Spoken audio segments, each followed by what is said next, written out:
Nice dress. Next.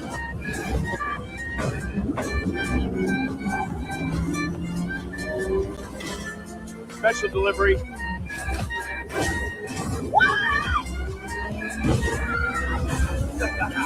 Much wow.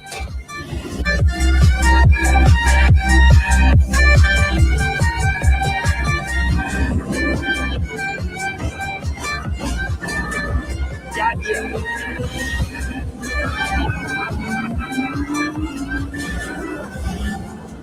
Too easy. What's up, everybody? How's it going? That's right. Today was the day for the America 250 race celebration launch thingy. I want to thank everybody who's here. That's right. Hit the like button. There's much to be told tonight. There is a lot to be told. What's up, Steve? How you doing tonight? Good to see you, Lady Bama. Charvon, awesome to see you. Trooper, what the F? Awesome to see you. Iowa Backyard Cams is here. Vanilla Gorilla, what's up, man? How you doing? V-Bent, good to see you. None of your business. Jay Schwartz, Miss Gatlin, how you doing? Dan's here. Mary, what's up, Mary? Great to see you. Roselle's here. Shadowings was first. What's up, everybody? Yeah.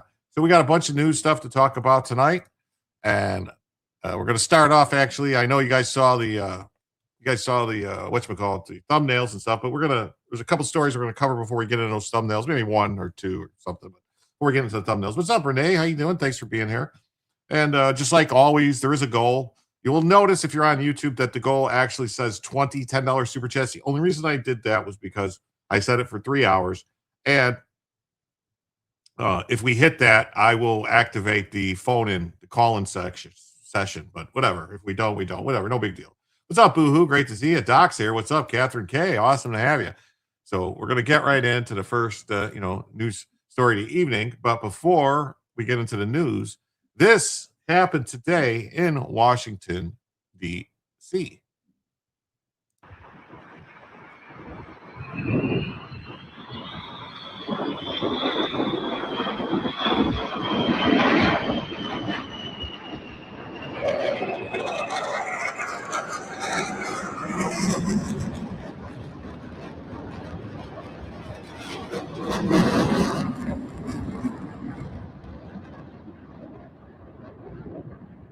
Nice little flyover for the race that happened today.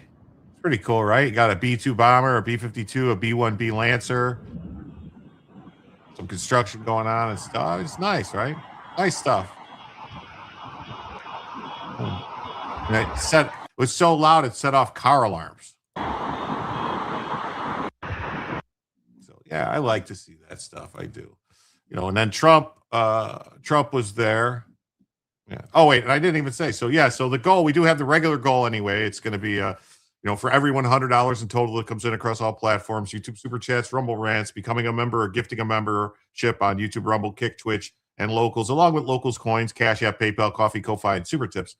We add it all up. When we hit 100, we add an extra hour. For each additional 100, we add another additional hour to the show. When we hit 50, we activate television. Or if someone donates 25 or greater, we automatically activate television. And if we do hit the 200 at some point, we will do a call-in show if that's something you guys want to do. So we'll see what happens with that. I do miss the stuff occasionally happening in D.C. Yeah, it's cool, right? Morning, Doom. Great to see you. Jason, what's up? Hope you had a great Sunday. 51st state, here we come. Yeah. Sylvie's here, too. What's up? B-52, 70 years plus and still feared around the world. Yeah, it's kind of crazy, ain't it, that's still like the most basically like can put the most warheads on foreheads in the world. It's crazy. Yeah, so Trump just revealed that IndyCar owner Roger Penske tried 211 times over 20 years to get an Indy race in D.C. When he came to see Trump, I got it done in 15 minutes. And Mr. President, it has taken a lot of people to make this happen. Why was it important to you to bring IndyCar to the streets of D.C.? Well, Roger told me they've been trying to do it for 20 years and he'd come down. I think he said he was down 211 times to try and get it done. And when he came to see Trump, it got done in about 15 minutes. And it's turned out to be much bigger than we ever even thought possible. They actually closed the bridges. It's so many people want to come. And I think 350,000, and they closed the bridges. You have a lot of people that want to come. Hey, what's up, Rob? It's turned out to be, I think, bigger and better. And the weather is beautiful. I was hearing about rain all week long. It's going to rain. It's going to rain. I said, no, it's not. And this is as nice a day as I've seen in Washington in a long time. Well, you've been to a lot of sporting events in person.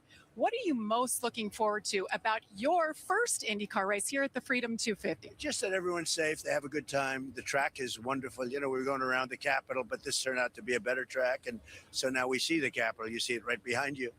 And I want everyone to be safe, and I want the people to have a good time. Well, that's good. Everyone should be safe. We don't want any accidents. We don't want any problems. We don't want things to happen. Yeah, hold on one second.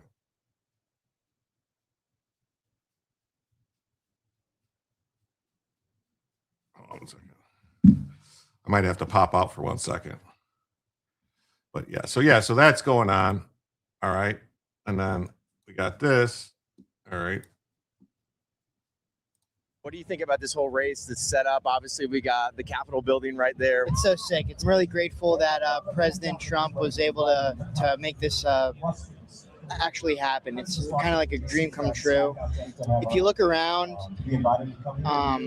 I haven't seen anything political. There's a lot of NASCAR fans. And this past year with the UFC fight, fireworks, and now this on the mall, it's just the greatest way to celebrate American 250. It's awesome, right? All right. All right. So Trump takes the first lap at the Freedom 250. 1 second. 1 second. Please press the like button for Bella. I would really appreciate it. Thanks for your support.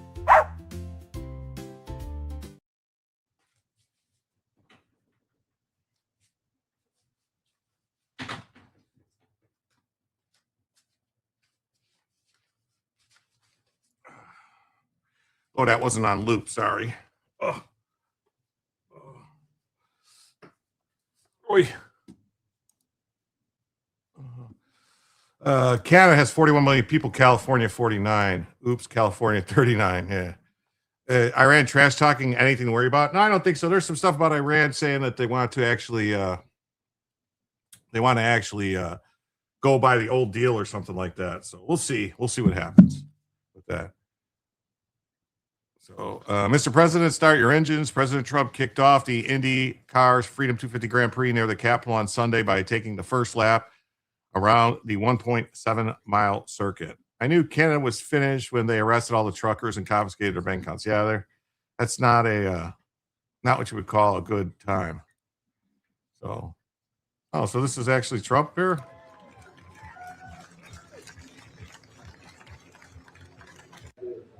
There he is going around the track.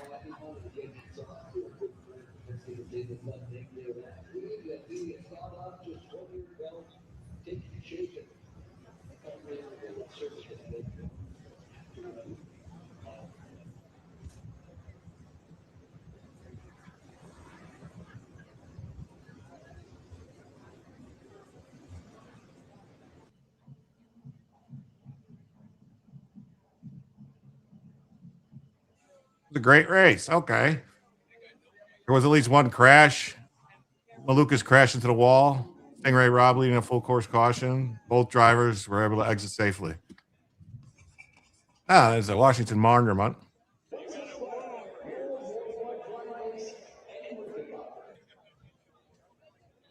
But Bella just got out of the room somehow. Oh, I gotta have to go get Bella.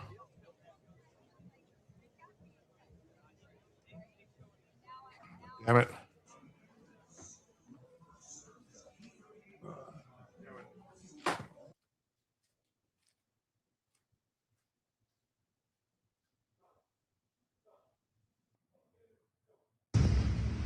Irgendwas zerfetzt da drüben gerade. Boah, ach du Scheiße! Oh Gott!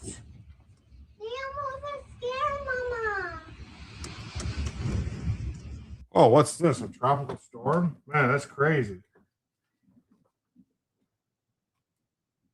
That's crazy.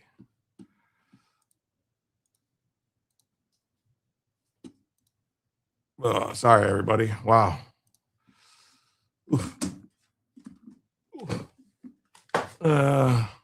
Tried a new apple cake recipe.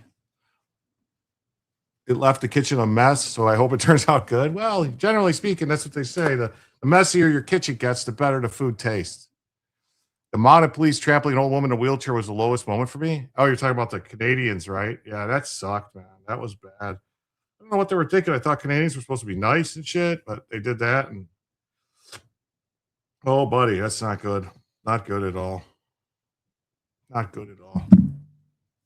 Look, real Americans, yeah. So drivers blew past the speed limit on the National Mall, thrilling hundreds of thousands of fans.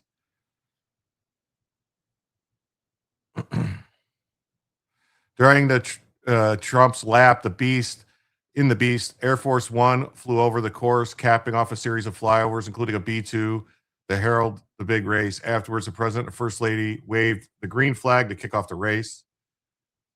So he said they've been trying to do it for 20 years. And they finally were able to do it. He arrived to cheers on the course. Well, that's good. Medal of Honor recipient Command Sergeant Major Matt Williams and Colonel Paris Davis delivered the green flag to President Trump to get the race going. Interior Secretary Doug Burgum told the drivers to get their engines fired up. Then Trump waved the green flag. Well, there you go. 25 racers completed 147 laps, which included bumpy DC roads with the Capitol buildings and museum and departments. The cars were capable of hitting speeds of 185 miles an hour on the tight course. Wow. Hello, everyone. Canada is the closest thing to Europe outside of Europe. It is. So our bigger circuit speeds are much faster, including the Indianapolis Motor Speedway, where Connor Daly went 240 in a practice run. I don't know if it's going to be fun or not to drive, the guy said, according to Fox. It's a blast, super fun. It's very bumpy, huge bumps heading into turn 2 and 6. Massive bumps are going to spice things up. That's crazy.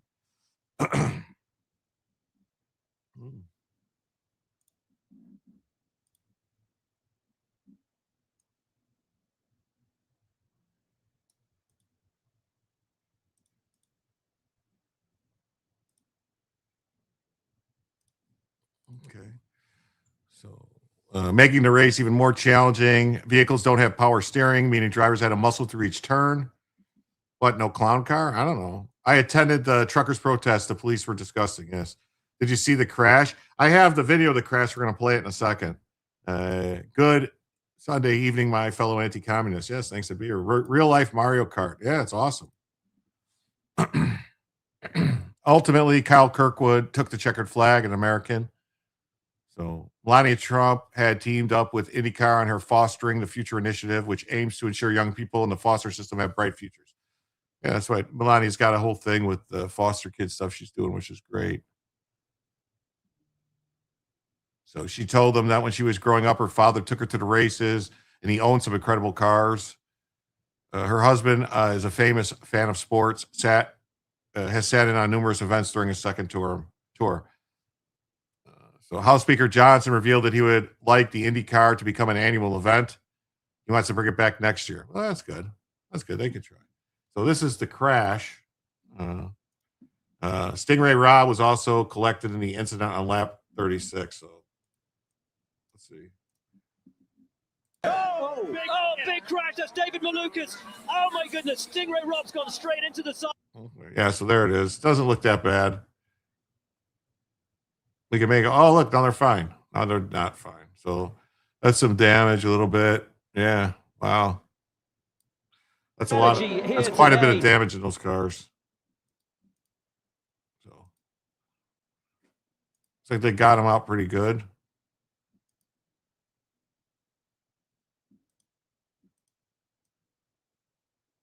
So he just went right into the wall. Boom. It almost looked like this guy blocked him in the white car. And then, like, he was going to, the guy, he had no choice. He would either hit the guy in the white car or crash into the wall. So, you know, Epoch Times, it says IndyCar race caps summer events for America's 250th birthday. Yeah. It's a no parking zone. Not that Karen says I missed yesterday's episode due to the grandson's 9th birthday, but sure love that headline that Kamala does not get another trial. Please God. Yeah. Well, I'm sure they're not done though with that. I'm sure it's going to be like, it's going to be like, they'll take it to federal court, probably try to claim, you know, that some whatever. So it's going to be, he's still going to be in jail, but I mean, they're going to try to appeal more. They're going to take it to federal court and course and stuff like that. What a guaranteed crash in a race. Watch any, you want a guaranteed crash, watch any with a Kumalot in it. Oh, Camelot. He's a good guy. Put Carmelo in Diddy's cell. Yeah. I don't think anyone with the most delusional thought he'd get a new trial. Reminds me of the movie Free Jack with Emilio Estevez. That was a good movie. That was, what was this? The guy from the Rolling Stones, Mick Jagger, was in that too, I think, right? He was a bad guy in that movie. So the race went off without a hitch.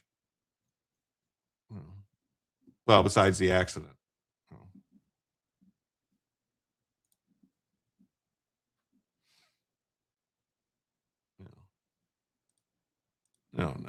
Kyle Kirkwood wins the Freedom 250 after Trump kicks off the race. So I think if we get to it real quick here, as soon as it's done playing, it'll show Trump waving the flag. God, this is a long commercial. So pole winner Alex Palou, who had a chance to clinch the series title, finished 20th. So the guy that got the pole position finished 20th. Wow. Oh, there's just a picture of him waving the flag. All right. There he is waving the flag.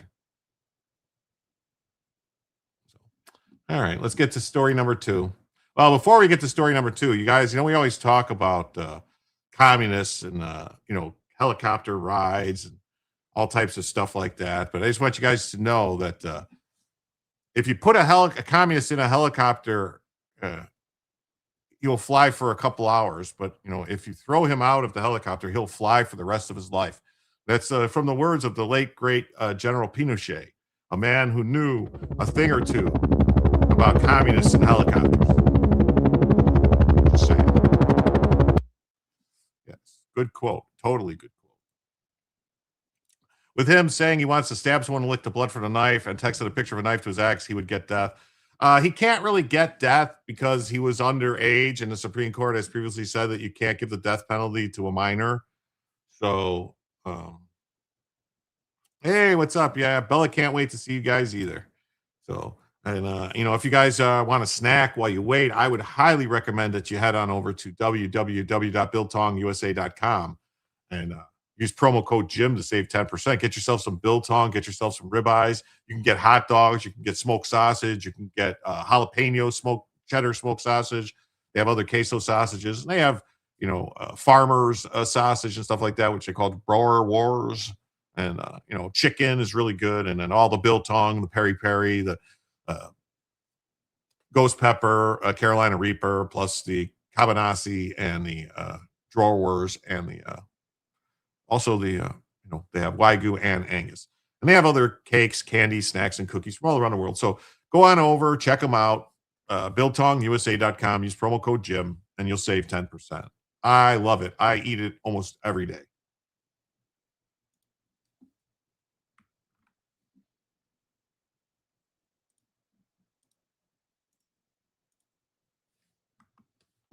I do.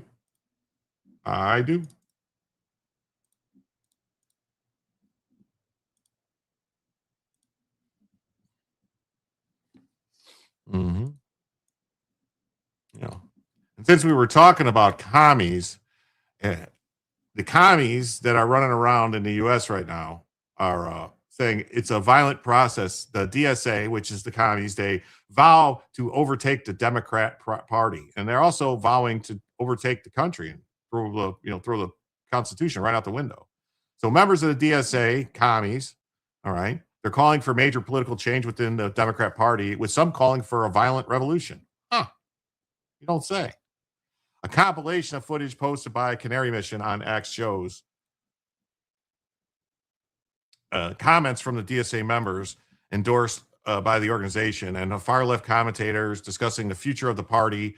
Among those featured are streamer Michael Bayer, who said during a panel that the Democrat Party establishment has to be ripped out and murdered. He said that. And he can actually start and grab a hold of the ship and steer it in our direction, but it's going to be a violent process. That's what he said. He wants to grab a hold and steer it, and it's going to be violent. We have seen that the Democratic Party establishment that we have has to be ripped out. We can actually start to grab hold of the ship of state and steer it in our direction, but it's going to be a violent process. Our country needs to change, and this Democratic Party needs to change. I was more than glad to go on Hassan's stream. This is we need as Democrats, we need to go into these spaces. Israel has a plan of creating a greater Israel in the Middle East. And Eretz Israel would require Israel to expand, quintuple its size by eating up half of Lebanon, parts of Iraq, parts of Egypt, most of Jordan, parts of Iran. It's not an accident that the same people that will take the AIPAC money take all the other money too, where they're messaging each other like, oh, there's a war over here. Won't that be profitable for us? What if we started some instability over there? AIPAC doesn't care about democracy. AIPAC cares about what AIPAC cares about, which is the corporate interests, the billionaire class, and perpetuating this U.S. colony in the Middle East that is only able to exist with our taxpayers. Wait, it's a colony? Wait a minute. I was told Israel controls the U.S. How could they be a colony of the U.S. if they control the U.S.? You guys need to make up your mind. These people are nuts. Yes, they are totally nuts. Yes. Oh, it changed already. It went from horrific to unbearable. Yeah. Violent overthrow, that makes them a criminal organization. In my book, it does. Yeah. They closed a mental institution and they moved everyone to the DSA. That's what it sounds like. What's up, Red Alert? Thanks for being here tonight. Michael Stetson, good to see you too. Even Warrior says, Mike from PA, the guy in the picture has me blocked because I keep posting the creepy picture of him with a woman. Huh. A lot of these people, anything around a woman would be pretty creepy. What's up, Spuds? Yeah, vote blue no matter who dies. Yeah, there you go. They had part of Egypt, and they gave it back when they said they wouldn't attack them again. Yeah. Yeah, and them saying they're going to take part of Iran. Like, do they not know that fucking Jordan and Iraq and Saudi Arabia and, a whole bunch of other countries are in between Israel and Iran? Like, what are they, retards? Like, it's crazy. Yes, thank you. Did you guys know, if you fill in the naturalization form, there's a chapter with questions if you're involved with communism. So how is this new communism allowed? It's not supposed to be. That's the thing. All these people that became that are naturalized citizens, they lied on their forms and they need to be denaturalized and kicked out. Their support. That's Right. They need to be denaturalized and kicked out. The DSA has advocated for significant changes. It seeks to move the party towards policies aligned with socialism and communism. So a candidate in Florida said this Democrat Party needs to change. As Democrats, we need to go into these spaces. We need to go in there. We need to murder people like we did to Charlie Kirk. I mean, I can't believe they're saying all this stuff. It's insane. It's crazy. Evidently, they don't know how to read a map. No. It's crazy. It really is. It's crazy. It really is. It's really, really crazy. So the organization supports a range of radical beliefs, abolishing ICE, abolishing the Senate, abolishing the presidency, abolishing the Pentagon, removing it, getting rid of prisons, having no borders. I mean, they're insane. It's totally terroristic threats. It really is. Yes. Everyone in the DSA has no civil rights under the Communist Control Act. I agree. I concur. It's also been told, this guy says, I also been told a lot of times that Democrats don't vote third party. It's wasting your vote. So we run on the Democrat ballot where it makes sense. We run independent sometimes where it's viable, but it's a ballot line thing. So we'll do, Jim has been watching Joe McCarthy today. Would you love your opinion? Oh, you've been watching Joe McCarthy. Would love my opinion. I think he was a man that was completely been like the left made it their mission to destroy him and blame him for a bunch of stuff that he was just out telling the truth. McCarthy did nothing wrong. McCarthy saved America at a time when we were being infiltrated and they were trying to, the Soviet communists were trying to like overthrow America and take over. And he needed to go a lot further. He needed to do a lot more. We need a modern day McCarthy to go after all these CCP commies and the Cuban commies and stuff that we have, because that's all we have is it's a shift. All right. It's a shift where it's not the Soviet commies. I mean, it's probably still some Soviet types, but these are all, people that love Mao, like Hassan Piker. They love the Cuban Marxist system. They love Venezuela. I mean, Bernie Sanders is still a Soviet communist, but, it's just insane. It's just insane. We have another section about the commies we'll get into a little later in the show. But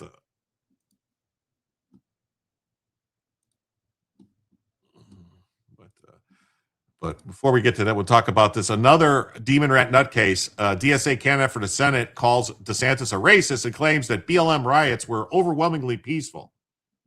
Yeah. Aren't you supposed to pledge an oath to the Constitution when you assume elected office? Yeah, you're supposed to. So it seems kind of like some people are lying. These are the Soviet communists under a different name. I'm just saying the Soviet Union doesn't really exist anymore. So, I mean, it's what I'm saying is it's like they're just Marxists, Suggesting a violent overthrow is a good way to get on the FBI's radar? Yeah, it is. It's easy for them to support an oppressive system like communism when they come from privilege. Yeah, we're going to have I got a whole story on that in a little bit, American commies, where it's basically like, you don't agree? You don't like McCarthy? Zoran lied on his naturalization form. If Blakeland wins, the New York City charter will allow him to fire him. Well, that would be great. That would be great. A lot of rhinos supposedly took an oath too. Yeah. We'll see.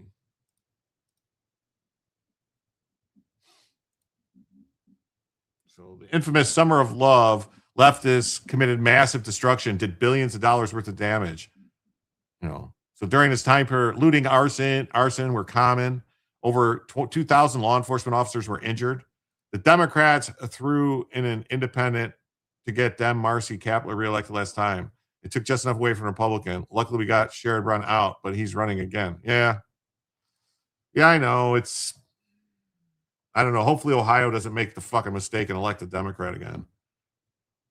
Have you noticed the poor people aren't communists? It's very weird, isn't it? Like the poor people are smart enough to know that these people are idiots. Yeah, to protect and defend the Constitution of the United States. Yeah. Yeah, communism doesn't make poor people rich. It just makes everyone poor. Yeah. Look at 275 riots, $2 billion in damage.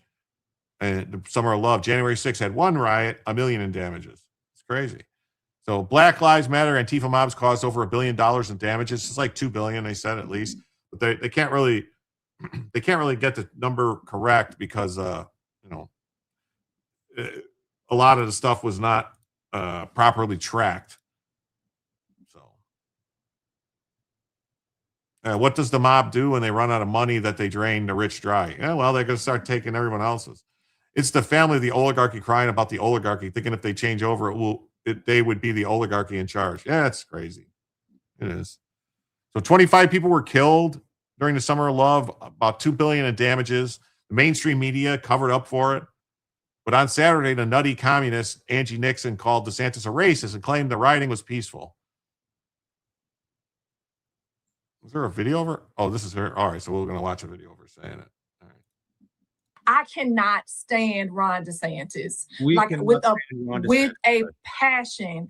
He has said he is racist. Like he said, don't monkey this up when Andrew Gillum was running against him for governor. And because a black man got so close to the governor's mansion, this dude decided to attack Voting Rights Act after the overwhelmingly peaceful protest after George Floyd was executed on the streets. This guy pushed this anti-protest bill. He is so hateful. I am so happy that his political career is done. It's not done. And What are you, if he crazy tries lady? to run for another thing, Angie Nixon is going to be on that ad. Can I say that? Yes, you can. Angie Nixon is going to be on that ad. Oh, okay. All right. Well, what if he runs for Senate in Florida? What do you think would happen if he runs for Senate in Florida, Angie Nixon? What do you think? She is a moron. Yes, totally. Yeah, mostly peaceful protests. But we got Moreno in. You may remember him. He's the one who asked Fauci, who the fuck do you think you are? Yeah, no, I know, but it's the seat is the current seat is the person who is it running for right now, the other Ohio senator that's running.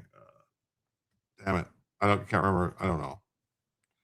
4 people in New York City were promised free bus rides. See how that worked out? Yeah, it didn't work out well. Yeah, I got that story. That's the thing I was talking about. She sounds about 77 IQ. I was going to say 67. You mean when George Floyd overdosed? George Floyd was executed? Well, he committed suicide when he ate that speedball. What's up, Chad? Good to see you.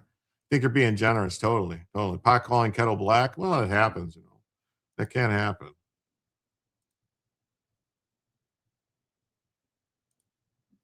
Can happen.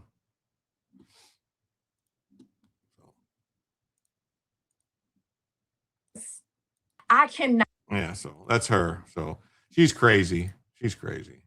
So, we got more craziness going on north of the border too. She can barely talk. Yeah. Q5X, suit up. Yeah. So I was in Washington State when they tried to take over the streets. I watched videos of them shooting people in cars on the interstate. They took over, marched, and cities burned. Yeah. And what did they do? Nothing. What did they do? Nothing. Yeah. She's not quite Somali smart. Yeah, no, not quite. She can barely talk. Does anyone believe the lies? Some people do. You mean the black man, Andrew Gillum, that was busted for meth and tested positive? Yeah, he got busted more than once. He's in jail now, I think. Racism's their only currency to dial it up to 10 every election cycle. Well, they try. Floyd has a twin brother. Anytime I see twin, I automatically assume a psyop. I live in North Carolina. You couldn't pay me to take a free bus ride. Iran is shaking the metal tin, looking for loose change, maybe. Pass a bogus 20, resist arrest, eat a handful of drugs, all while being in poor health. Yeah, he was executed. Fentanyl Floyd was the sole person responsible for his death. I think so. That's what I think. That's my belief. I believe that was also the belief of the medical examiner until they got told that they had to change it.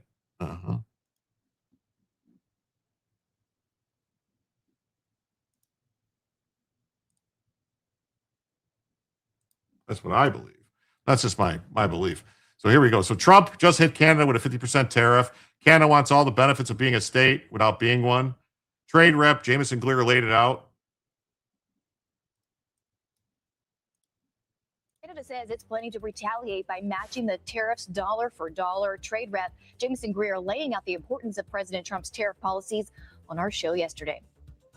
President Trump, since his first term and now, his trade policies have also prevented the import of goods into the United States made with slave labor or forced labor overseas. We have really strong laws in America that do that. A lot of people are surprised to find out that other countries don't have these laws. The president responding to Canada's retaliation this morning on Truth Social, saying, quote, Canada wants the benefits of being a state without being one. They have also charged our great farmers for many years massive amounts of tariffs. No more. Senator Darlene Graham. Yeah, that's right. No more. No more.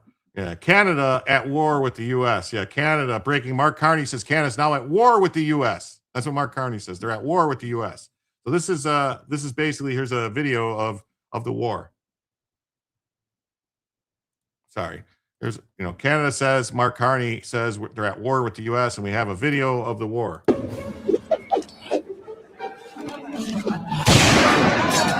The war's over. Mm-hmm. Oh, look at this. We got Spuds for 5.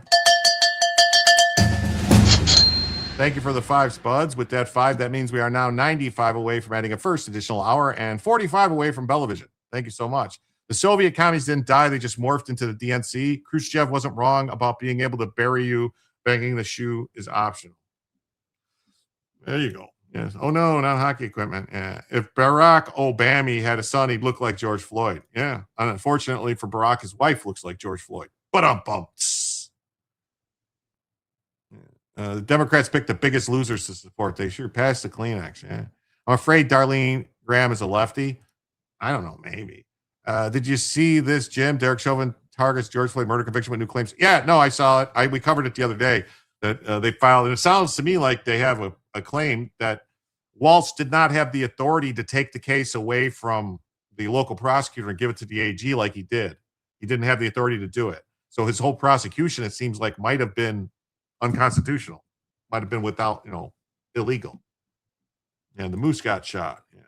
Hey, what's up, Cree Dog? How you doing? Great to see you. What's up, Casper? You're late. Hit the like button. Thanks for being here. Big Mike Floyd. Yeah, too funny.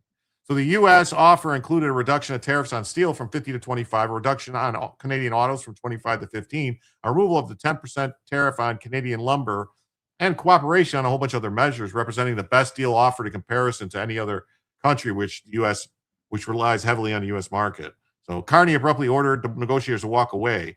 Around 78% of all Canadian exports rely on the U.S. consumer markets. These goods and resources only make up about 13% of all U.S. imports. Meanwhile, 15% of U.S. exports go to Canada. The U.S. exports make up 11% of total GDP. In Canada, exports make up 33% of GDP. Yeah, did Canada just sign its own death warrant? It's possible. It's quite possible. I saw another thing that this guy, it's been a rapid decline under Joe Carney liberals. Look at this. Per capita economic growth for 10 years. Look at this, 0.5% for Canada. That's what their GDP, 0.5% over 10 years. I mean, that's ridiculous. I saw another one which I didn't have pulled off to the side. It was another one where Carney actually was talking to people. People were like yelling at him. He was out like in public. People going, "What are you doing? You're going to break, the U.S. can break us." He's like, No. You don't understand. The U.S. buys 100% of their semiconductor chips from us. What? No. We buy 1% of the chips we buy come from Canada. 1%. It just happens to be all of the chips Canada produces come to the U.S. The majority of the chips we purchase come from Taiwan. That's the problem. Plus we make a bunch here too, but Canada, he's nuts. He's nuts. Mark Carney is killing American farms with solar panels. He's an owner of Brookfield Energy, which is flooding the coffers of the DNC like Kathy Hochul. Yeah. Poor dude got stabbed 24 times in jail already. Makes me think Trump should pardon him. The problem is if Trump pardons him federally, he goes to state jail. Doesn't really help him to go to the state jail. He'd get killed in state jail. Fort Drum to Ottawa is about 120 miles. How fast can the 10th Mountain take over if Carney really wants a war? 20 minutes, probably. Carney threatened to mess with the oil flow, but he's not stupid enough to try it. To do it. He can, but the problem with him is if that oil comes into the U.S. and is processed and then sent back into Canada, all the oil comes into the U.S. in the West and comes back up into Canada in the East. They don't have any pipelines going across Canada from West to East, so they would just be killing themselves. Sounds like Trump has Canada over a barrel. I'm here for it. Yeah, they're ridiculous. You should look up their pipelines. They all come into the U.S. because law forbids from building a pipeline. Yeah, they all come down into the U.S., into like Montana, South and North Dakota, stuff like that, come into the U.S., Idaho, and then loop around and go back up through like Michigan, Illinois, Wisconsin, go back up into, I think Michigan actually, most of them go back up. Yeah. That sucks. The guy in charge of the state would never pardon him. Yeah, but no, yeah, that's the problem is that they'll put him in state prison. He's only been able to stay alive, I think, because he's in federal prison. Remember our best friends Canada booing our national anthem during the hockey game? Yeah, fuck them. Canada cozying up with China is a national security threat. It really is. Yeah, all oil produced that goes to Ontario and Quebec through the U.S. That's right. Over the barrel and oil barrel. Yeah. So Transportation Secretary says if the country doesn't have a military, it doesn't have a single payer, it has a single payer healthcare system. So let's hear what he says. This is good. He's going to attack him, basically give him the wet fur. This weekend of the trade issue that we have going on, trade talks falling apart. Obviously, they're a major partner for us, back and forth across the borders, planes, trains, and automobiles. DOT has a lot to do with that. Is there anything in your position as Secretary of Transportation that you're thinking about with respect to a tool in this sort of trade war back and forth? We're great trading partners, right? But Canada gets the benefit of trading with the U.S. way more than the U.S. gets the benefit of trading with Canada. It's a country that doesn't have a military. It has a country that has a single-payer healthcare system that's failing. They have record high euthanasia rates. And so to think that they're going to go to war with Donald Trump and actually win that war with the U.S., I think it's foolish on their part. And again, I think what the president's trying to do with Jamison Greer, who, by the way, has done an amazing job representing the president and America, is we want fairness for the American worker. And some of our best friends are the worst offenders that treat us the worst. And the fact that we provide their security for them and they take advantage of us, I think President Trump was the first one to go, you know what, that's not the kind of relationship that friends should have. And so the president's calling them out. I think you're going to see Mark Carney come to the table very, very quickly because it's going to be devastating for his country. It's going to be devastating. I can't believe these people think this is a good idea. It seems nuts to me. It really does. Like, what are they thinking? Where are they coming up with this stuff? It's really nuts to me. It's really nuts. It's really nuts. So, Canadian Prime Minister claims country's at war with Trump. So they realize that means they're at war with the U.S. If Chauvin had molested a kid, Waltz would pardon him. Oh, yeah, definitely. The problem is Quebec, the stinky Frenchies don't want any pipeline. Well, that's their problem. Chauvin has a lot of other legal problems like tax evasion, but just did not murder Floyd. Yeah, he should. It seems like there was a lot of shit he did wrong, but doesn't seem to me like he. I don't think he killed him at all. I mean, he was already complaining about not being able to breathe before Chauvin even got there. 2 million Chinese in Canada. Give it some time for to multiply by the millions. Bud says, I'm only an hour from Fort Drum. I'll gladly jump on the transport. Plus, we have destroyers in St. Lawrence that can easily shell Montreal and Ottawa. Yeah, Shannon Bream is the weakest Sunday political show host ever. Yeah, she's pretty bad. America almost needs Trump to run in 2028 to continue to work. Yeah, go fish. That's right. Are they going to throw bacon and maple syrup at us? I don't know. I don't think they can even touch bacon. They probably can't throw bacon at all. That would be a hate crime in Canada because there's so many Muslims. What's up, Ank? Great to see you. Trump 2028. The fun part is Northeast is supposed to get hard with cold and snow. Cut off all the heat to Canada. Made is the fifth leading cause of death in Canada. Yeah, it's crazy. Crazy. And we can use CN towers for target practice. Yeah. Carney shouldn't play checkers in the game of chess. That's right. A few days ago, didn't Carney say he would have a deal with us? Well, who wants to be friends with anyone who has no respect and treats you like crap? Yeah, well, it happens.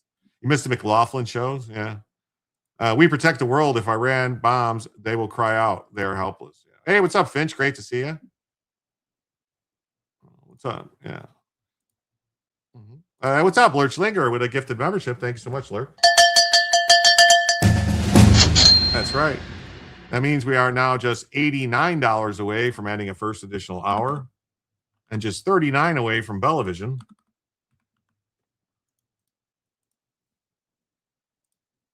Let's see who got that gifted membership. It went to Chuchin. Chuchin got the gifted membership. So Chuchin, welcome to the JimSomniacs. Thanks to Lurch Linger. Not being able to breathe is a commonly known dodge by arrestees trying to get a ride to the hospital. Yeah. Does Iran have the ability to strike cities and military bases in Europe? And would they even lift a finger? You know, they probably can. I think they have missiles that can hit London, is what last I heard. Like they almost hit Guam, right? Or no, not Guam. They almost hit Diego Garcia. Chuchin. That's right. Traffic stops are always, I didn't do nothing. I can't breathe. That's right. Yes. He'll fly for almost the rest of his life. That's right. According to the Canadian military, if U.S. wants to take over, they would last 2 days. Yes, 2 days. I don't think they would last 2 days. I really don't. I mean, maybe 2 days it would take us to get, all the way up to Nunavut to the north. They have so much air in their hands. If we all sneezed together, they would end up in Alaska. Oh, that's awesome. Hey, look at this. Thank you, Boston. Gifted 5 Jim Tells You memberships. That means Bellavision is automatically activated. That means we are now just 59 away from adding a first additional hour to the show.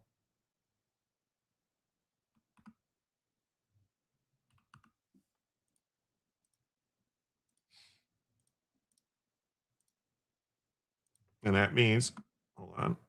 Oh. No, wrong one. 59 away. Let's see who got those memberships. It says Boston Lover received one of the gifted memberships that Boston Lover got. That's awesome that they're letting you get them yourself. The Great Emu Warrior, the Sugar Baby Diva, Lizzie B, and BS Unfortunate Initials all became members of the JimSomniacs, thanks to Boston Lover. So thank you so much, Boston Lover, and welcome all of you to the JimSomniacs. And then 5 from Garfield says, hey, Jim, is Canada being dumb again? Oh, yeah, they're being real dumb. Real dumb. We're real dumb. You are not what you were born, but what you have in your heart yourself to be. Godfrey of Ibelin. Oh, yeah, it's great. Kingdom of Heaven was a great movie. Great movie. Yeah.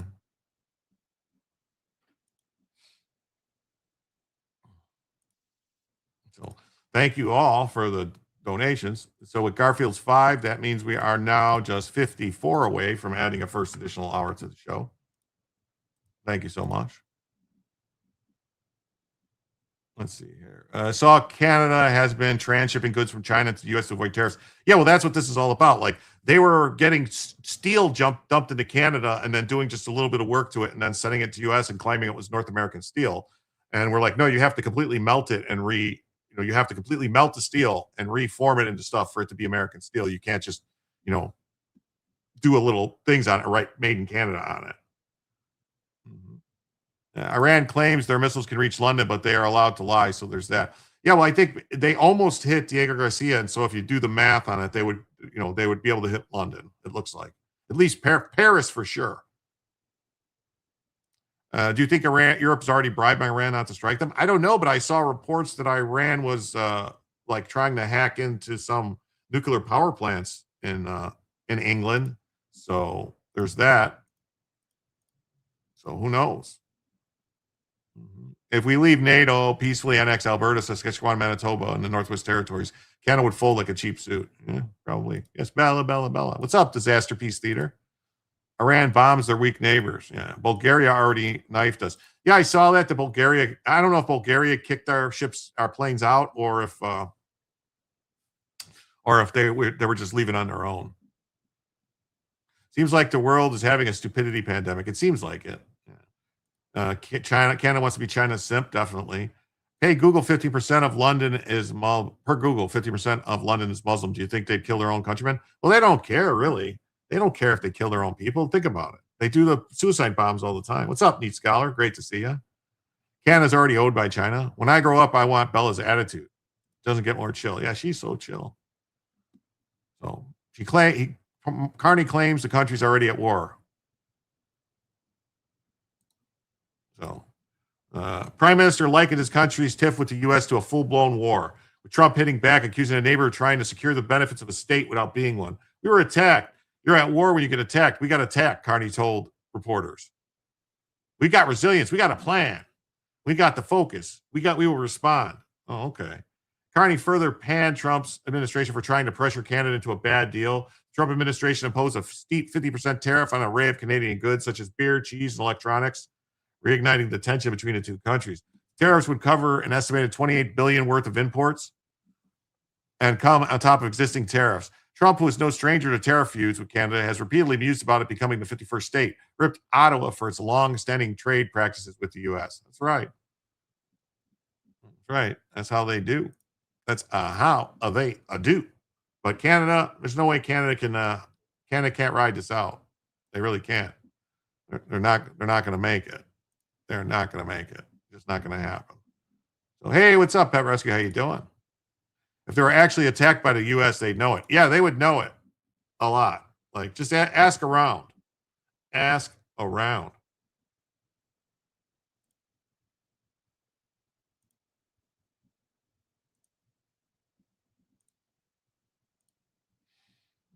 Iranian people have to fight for their own freedom. America propped up the Afghan government for 20 years and it fell apart in a week.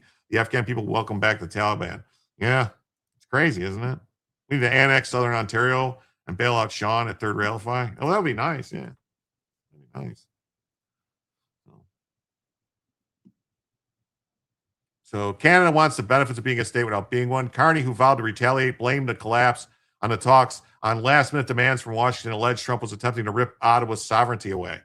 Like, it's all a power play. It becomes a question of sovereignty. We're a proud, independent country. Yeah. So your sovereignty is to allow China to dump cheap shit into your country and then you to subvert the tariffs we have in China to smuggle it into our country to screw us over? Fuck you. You're going to suffer now, Canada. You're going to suffer. It's coming. Iran has those capabilities. Why haven't they struck Europe already? I think if they did strike Europe, then they know all the countries are. If they did, all the countries would basically line up against them. You know, I mean, which, you know, we haven't had one of these things in 50 years, 80 years, something like that. But every once in a while, you got to do it. You got to get rid of the bad blood. That's a line from The Godfather. Take over the Gordie Howe Bridge. Yeah. Oh, thank you, Michael. Oh, thank you, Michael, for the 10. Great show, Jim. Well, thank you so much. With that, folks, we're now just 44 away from ending a first additional hour. And only $144 away from a phone-in service. That's right. I set up a call number for Google Phone for people to call in. So we hit that, we'll have a call-in segment. Just annex Western Canada. That's where all the lumber and oil comes from.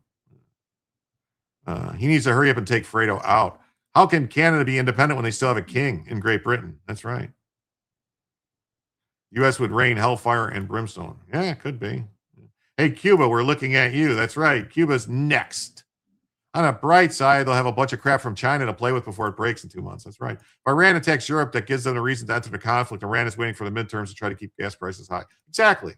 The 2-day estimate to take over to Canada was where it will take 24 hours to get everything in place. Yeah.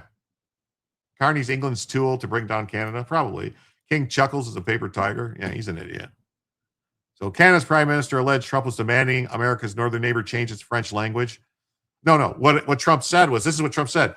We don't want to have to put French on shit we're selling to you. Like they were making us put French labels on shit to be sold in Canada that was U.S. It's like, what? No, we don't have to we don't put French on shit we sell in France. So at issue was whether language and cultural barriers undermine U.S. trade there. The Canadian Prime Minister, who previously served as a central banker, said that the retaliatory tariffs on the U.S. will go into effect on September 8th. U.S. Trade Representative vowed that Washington will respond to any trade retaliation from Canada. Wonder how many Canadians are applying for U.S. citizenship now. We'll see. Yes. Everyone, please like the stream so we can outdo any shadow banning of the channel. For decades, Canada has enjoyed the most favored access to U.S. markets of any country. And from the beginning of Trump's trade program, Canada's continued to enjoy the best treatment in the world. The trade war with Canada could roil Senate races in Michigan and Maine, states that have a lot of trade with America's neighbor. Trump is using Section 338 of the Tariff Act to impose those duties on Canada. That authority lets the president slap tariffs up to 50% on imports from countries that discriminate against American commerce. They definitely do. Canada's part of the British Crown, not an independent nation. Being French is not a flex. No, it's not. Calling Jim, hey, you up? Hey, what's up? Oh, hey, Europe would surrender immediately. Okay, I get it now.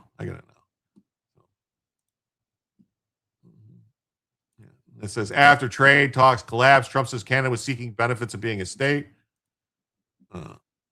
Fox Business says Trump fires back at Canada, accuses of trying to do a power play. So let's see what this half a frog has to say.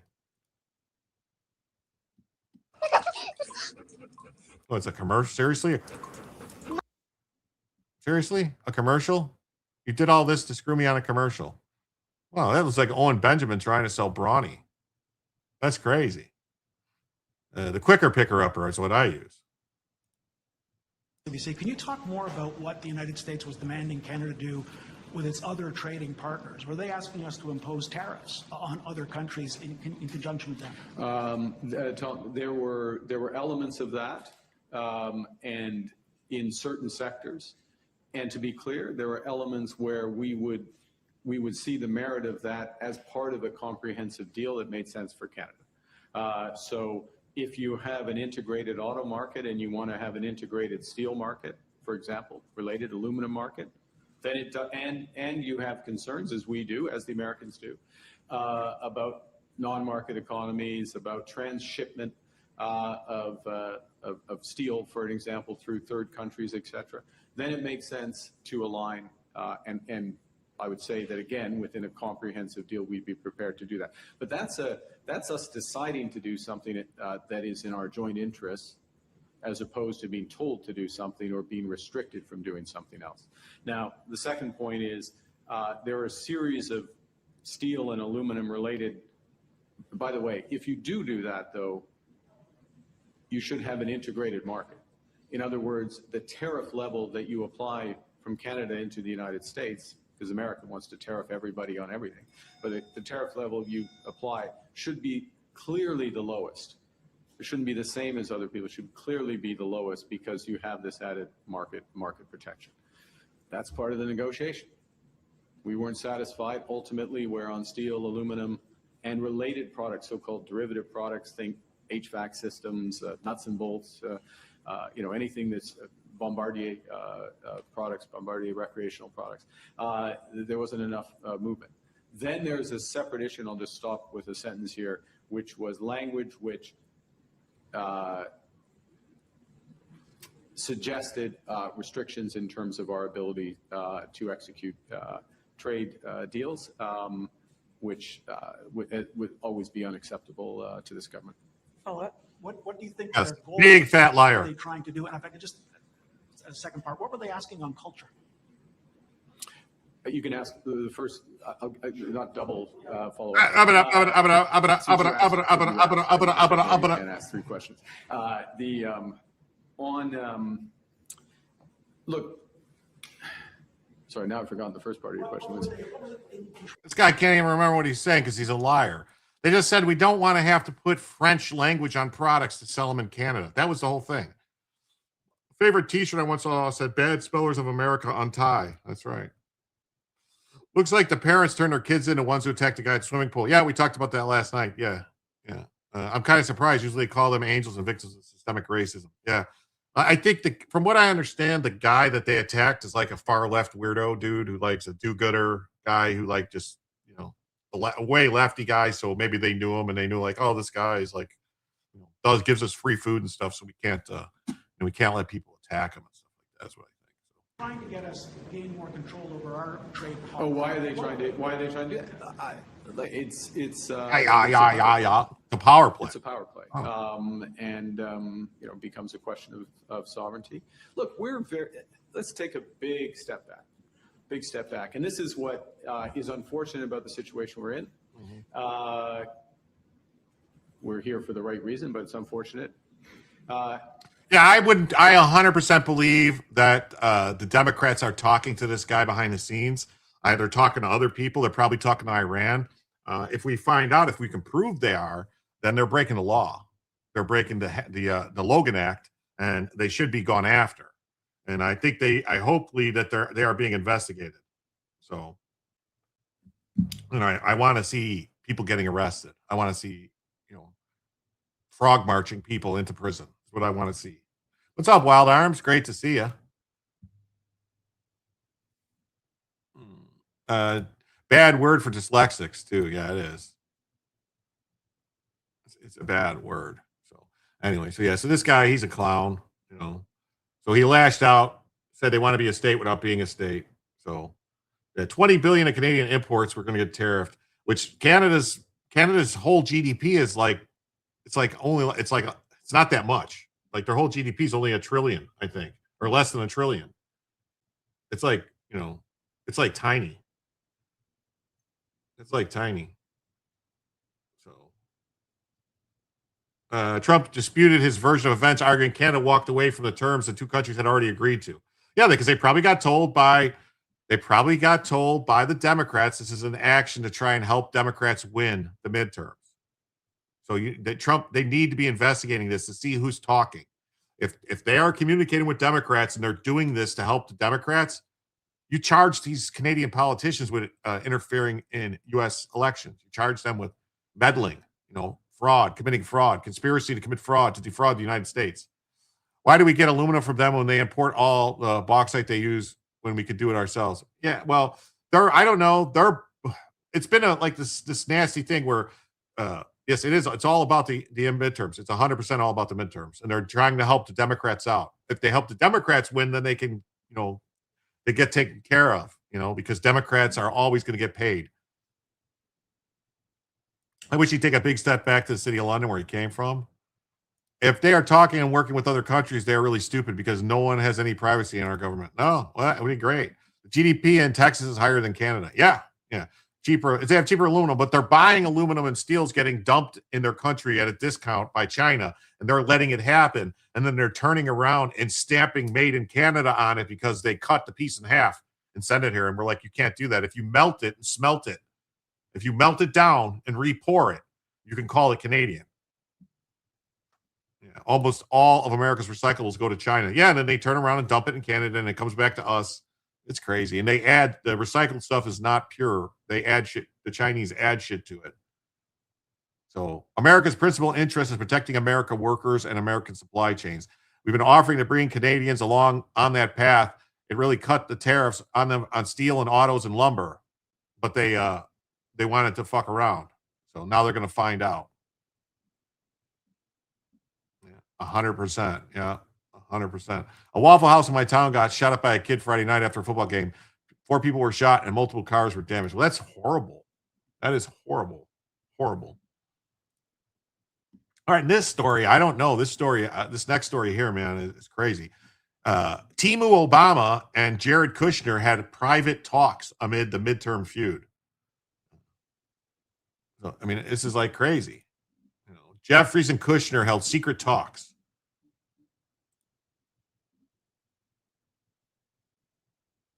House Minority Leader Temu Obama, who is in line to become Speaker if the Demon Rats can win the House. They ain't gonna win the House.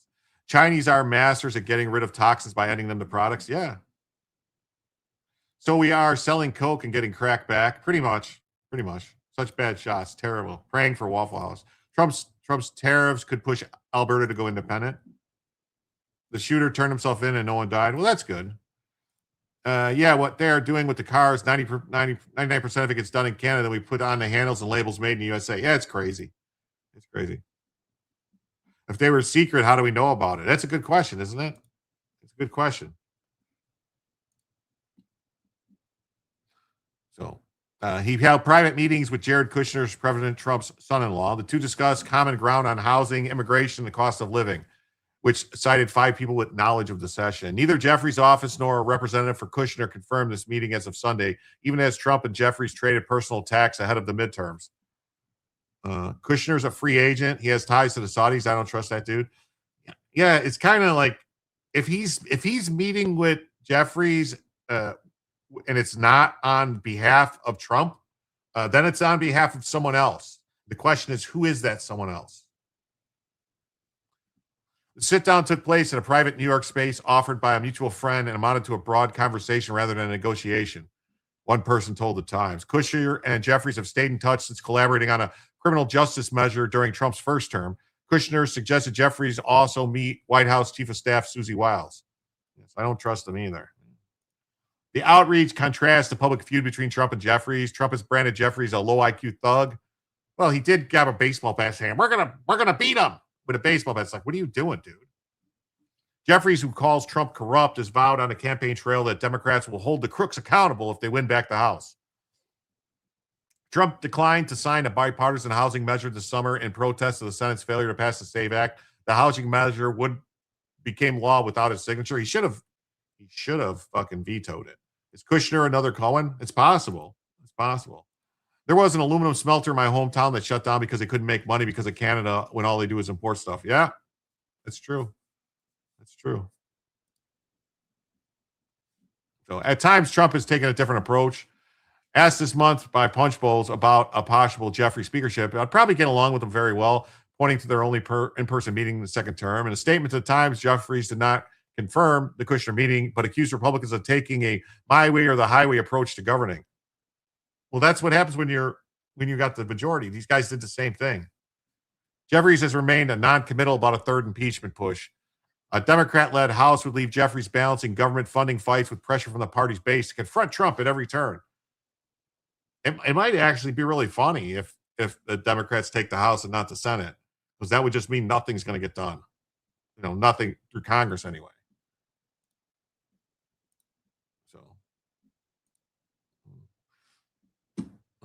And then Mike Johnson says Kushner not directly involved in the Trump administration after the reported meeting with Jeffries. Jeffries got to be evil. Yeah. Bella kickstarting a Harley. Yeah, she does that. Jeffries is also connected to Epstein. Good. America First says, I trust him. He's married to a Trump. Plenty of situations where bad actors marry into powerful families. This is true. Oh, wait. So this is Scott Bassett. Well, this is not this. Let me see. What? Let me see. Is this actually a story that I'm going to want to see?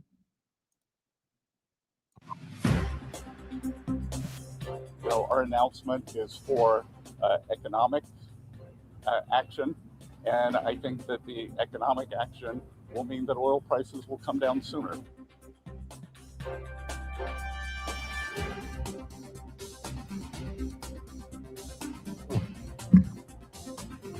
Yeah, so questions arise as U.S. claims deeper control. I have seen reports. There was a report I saw on the Post or something saying that more oil has been going through the Strait of Hormuz, that they don't have the control they claim to have. So Mike Johnson said he downplayed the meeting between Kushner and Hakeem Jeffries. I don't know what that's about. I know Jared has interest in a lot of things going on. Johnson told Peter Ducey he's not really involved in the administration, at least in the day-to-day White House. Yeah, go big gay Patton. Yep. He is, isn't he? He's kind of like that. World War I was started by powerful families. Yeah. Well, yeah, that's people, like some people don't realize that some people don't realize that the entire whatchamacallit, the people who control 3 out of the main countries, Britain, Germany, and Russia were all cousins, first cousins. The Tsar of Russia, Nicholas, the Kaiser Wilhelm of Germany, and King Edward. Yeah, they were all first cousins. They were all grandchildren of Queen Victoria. Yep, in fact, a single family funded both sides of the conflict. They ran the banks in Europe. Yeah. Jared Kushner is serving as a U.S. Special Envoy for President Trump's second administration. Besant is Captain America. I voted for Trump 3 times. I currently have voters' remorse, but the alternative was unacceptable. Trump is going to blow the midterms. I hope not. I hope not. The only people that are going to blow the midterms are us, the voters. If people don't realize that voting for letting the Democrats win will make things a lot worse, I don't know. No gloom here. Things will work out. Well, I hope so. I do hope so. I do.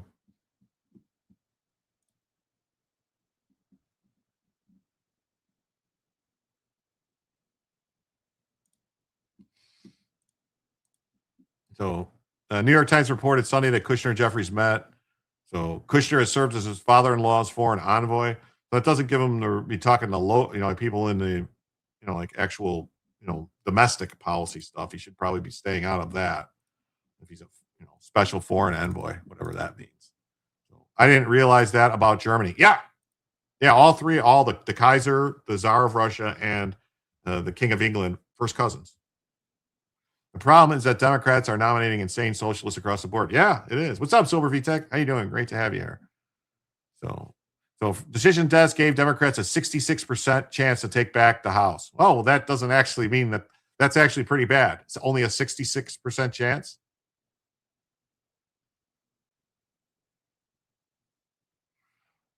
So during their conversation, Kushner told Jeffries he should meet with the White House chief of staff. So over the last 4 days alone, Jeffries has called the Medicaid cuts devastating, the Iran conflict, Operation Epic failure, Republican phonies, and for adding to the debt, which surpassed $40 trillion this week. Trump mocked Jeffries with an AI-generated video of him wearing a sombrero. Oh, we saw that. The stuff was old. People complain we don't talk enough. I think it's showing the administration is trying to strike deals. Yeah, well, we don't want bad deals. We don't want bad deals. We don't want bad deals. All right. On to the next story here. We got this story here, which is crazy story. All right. Caught up to live. That's awesome. Who's saying this meeting happened? Never any real names. I'm pretty sure it did happen, but we'll have to see. Iranian currency has reached its lowest point in 20 years. Yeah. If Democrats get power once again, the republic is over. 250 years, it was a good run. Yeah. If Trump hadn't won, how would it be right now? It'd be horrible. It'd be horrible. New York Times is not a good source. They lie. Republicans can bring in the middle of the road Dems. We're going to be okay and get rid of the rhinos like Doone McConnell. Yeah. I hope so. I really do. I really do. I really do. So yeah, look at this story. A doctor who wrote a paper on why teens kill is cruelly murdered in a sinister plot involving her own teenage daughter and a girl's boyfriend. Doctor's like, Doctor who? Ohio doctor who studied homicidal adolescents gunned down in a skiing hatch by her teenage daughter after an argument. Oh. So looks like to me, maybe someone was... my mom's racist, so I had a black guy shoot her. Yeah. First responders were called to the home where she was pronounced dead. The daughter, 18-year-old Brianna Ducher, set up the alleged hit on her parents after an argument with her mom over chores she was told to do earlier in the day. The young Ducher was quietly seeing Evans because she didn't want her very racist parents to know she was dating a black man or else she'd be kicked out of the house, according to a police affidavit. Evans told police he got a text from his son saying he had effed up with his GPS location pinging their Dutchess home at the time of the shooting. Oh, wow. So he was on. The guy was on. That's a not the good. That's a not the good. Fiat dollars are monopoly money. Yeah. Because if the voters don't show up and the Democrats win, it'll be socialists in power. It'll be a disaster. Oh, yeah, totally. Problems prior, I'm sure. Yeah, local reporters never mentioned that angle. It is crazy. Well, she's kicked out of the house now for sure and into prison. I think we're going to win the midterms. I do too. I guess she had an excuse for the killing, her dad's report. Yeah. IQ test includes negative numbers now for the left. Yeah, it could be. So doctor who wrote the paper on why teens kills is cruelly murdered in a sinister plot involving her own teenage daughter. Wow. It's always in the eyes, people. An Ohio doctor specializing in examining the psychology of teenage killers has been murdered in a case that can be considered the ultimate irony and betrayal. As the Daily Mail reported, 55-year-old Tamala Ducher was shot by two men while sitting on the couch inside her Delaware County home. She was pronounced dead at the hospital. The horror began on August 14th when a man frantically called 911 to report his wife had been shot in the face. He can be heard on that line asking, "What the hell did you do?" according to WCAMH. Around 10 seconds later, he can be heard yelling, "Oh, what the hell?" after allegedly reporting a second gunshot and seeing someone flee through the front door. Police responded to the family's Bean Olier drive home and transported Temu to the hospital, where she was pronounced dead after being shot in the back of the neck. An initial investigation uncovered a second bullet lodged in the home's wall, the exact spot where the husband had been standing before dropping down to save her life. Police later identified the two men responsible as 20-year-old Christian Evans and 21-year-old DeJamis Payne as the gunmen involved. It's not clear who fired the fatal shot. Wow. Here in the reality, typically the party in charge tends to lose the majority in the midterms. Gas prices are still high. Trump and the Republicans need to get them under control. Yeah, that's true. Well, we have to see. Somebody wants to spend time in the corner. There's always an excuse. Doesn't mean it's a good one. That's right. But there's a shocking twist. Dutcher's own teenage daughter, Brianna, was involved in the crime. When police first interviewed the 18-year-old, she initially lied, denied all knowledge. Then the true evil nature of the act became clear. Brianna told police that she was dating Evans and said her racist parents would not approve of their relationship. She then tried to cover up for her boyfriend's role in the crime. DeJamius sounds like a white guy. Yeah, it does, doesn't it? You got to let the dog out. So you're trying to catch up. Well, there you go. I'll wait. She admitted that months earlier, her boyfriend's friend Payne had threatened to kidnap her family. Still, Brianna ultimately sided with these cold-blooded killers in small part due to her own woke hatred of her mom, lying about her to Evans. Evans then said Brianna should have just killed her mom, who apparently set this murder into motion. A chilling text exchange appeared to foreshadow the killing, with Evans allegedly telling Brianna that they need to be hidden once they both pass away and urging her to get a gun. ALR, she's living room, he's basement. Where you're here, let me know. Oh, I guess that's all right. She's in the living room. The document stated Evans told Brianna the pair were getting ready and putting on gloves before instructing her to take them both out at the same time. This has to be perfect, Evans allegedly wrote. To Brianna replied, I'll just take them down. Brianna was initially accused only of obstructing justice by allegedly trying to shield them from investigators, but charges were upgraded on Thursday, and all three were indicted in her mom's killing. It's always the mom's fault. Yeah. Love your kids. Where can I buy the world's most slippery soap? I want to spend Anthony a Cage care package.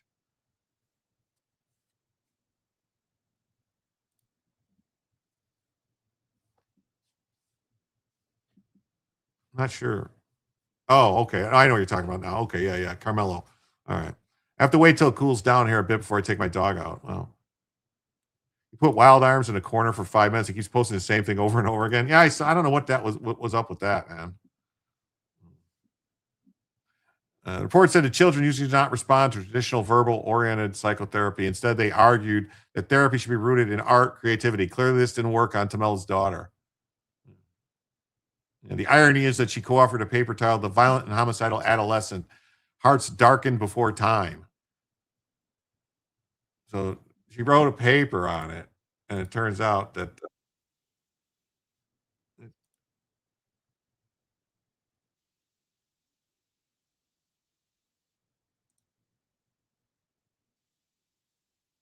anyway.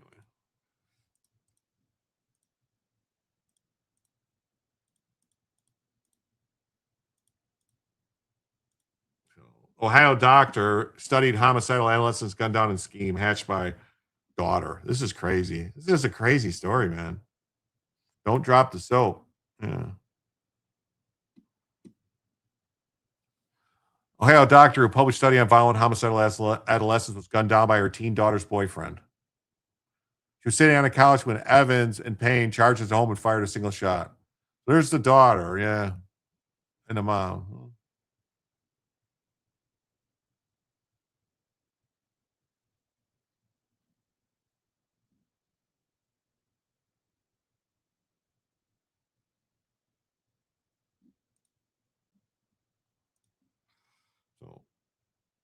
Her Dutcher's husband rushed to save the wife when a second shot was fired. Dutcher was quietly seeing Evans because she didn't want her very racist parents to know she was dating a black man. 1/6 of all Americans under the age of 18 are African American in recent years. 1/6. Really?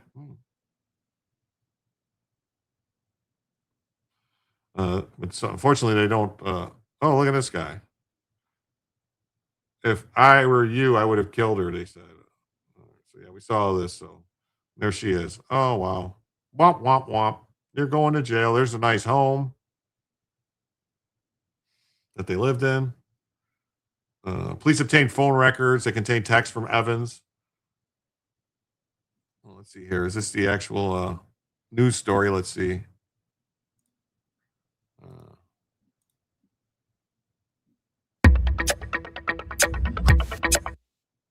Got an ad playing. That's great. I love ads. Don't you love ads?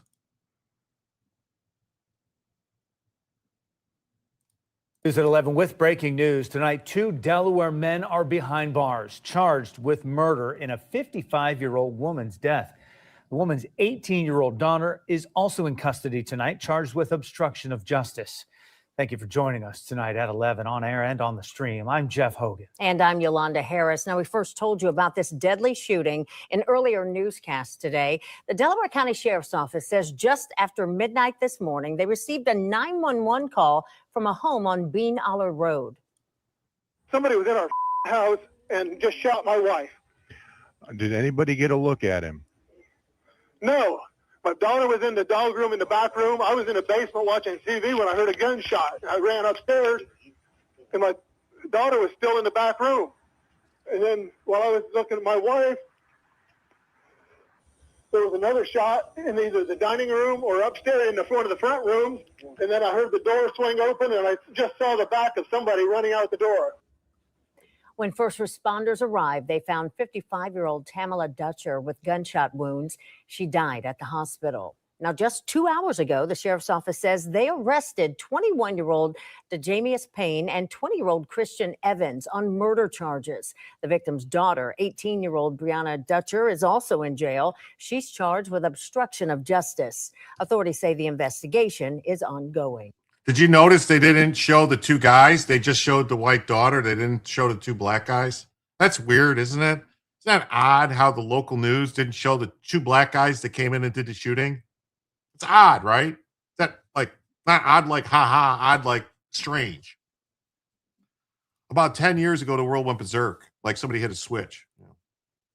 Yes, hope for the best, prepare for the worst. Blind optimism helps no one. It is. It does. It does. Yeah, so that's horrible. It's horrible. There goes Jim noticing again. Yeah, I'm sorry. I just noticed things. You're shocked. Suspects right now. Well, they didn't show their picture. They showed the daughter's picture, though. Her mugshot. That's what I'm saying. Is that's weird. 2 Delaware men were arrested. Don't show the pictures. Then the daughter, they show her picture. Just saying. That's weird. So, all right. Believe it or not, all right, this next story here is amazing. God forbid they show the murderers. Yeah.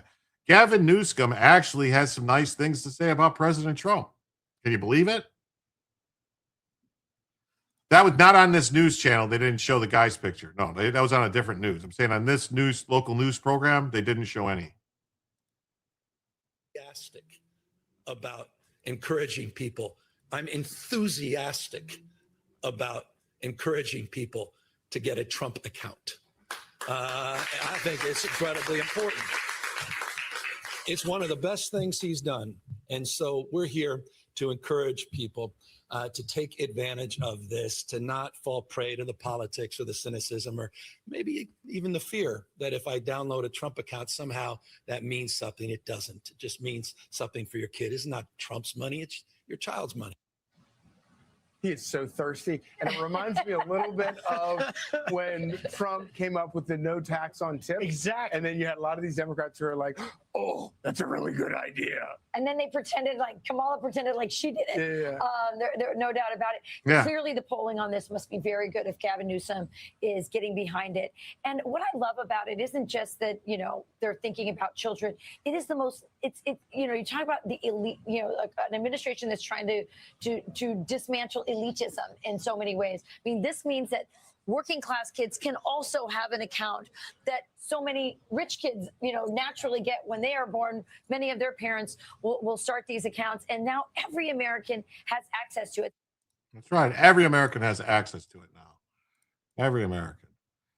All right. Gavin Newsom hails President Trump's accounts as the best thing the president's ever done in a rare love fest. You know, like Biden pretending he was the one to reduce the insulin prices. Yeah, Trump woke up the world.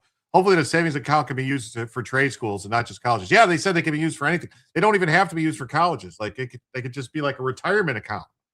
You know, that's the thing. Like if you like these accounts that they set up and they're going to have, like if it's a newborn and stuff, the government's going to put in money in and these other people are putting in money in. Okay. If the people just add, I think it's $10 a week, just $10 a week to the account. By the time the person is 50, it's going to be over $1 million. Just that standard, like 4% gains. It's crazy.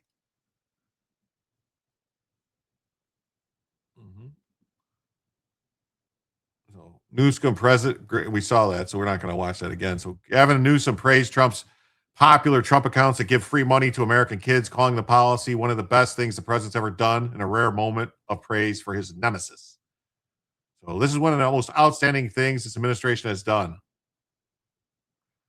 So it's one of the really outstanding things. So there's other outstanding things. There must be many, many more. He just doesn't want to admit it. So Newsom was joined by Jennifer Siebel Newsom and San Francisco Treasurer Jose Cisneros, who has pushed for the kids' tax advantage investment accounts as part of a nonprofit Invest America. So he urged Californians to use the accounts, even if they aren't fans of the president.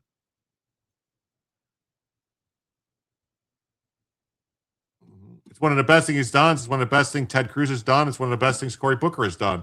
They were out there promoting it, the governor said. Trump accounts were included in the president's One Big Beautiful Bill, provide children born between January 1st, 2025 and December 31st, 2028 with $1,000.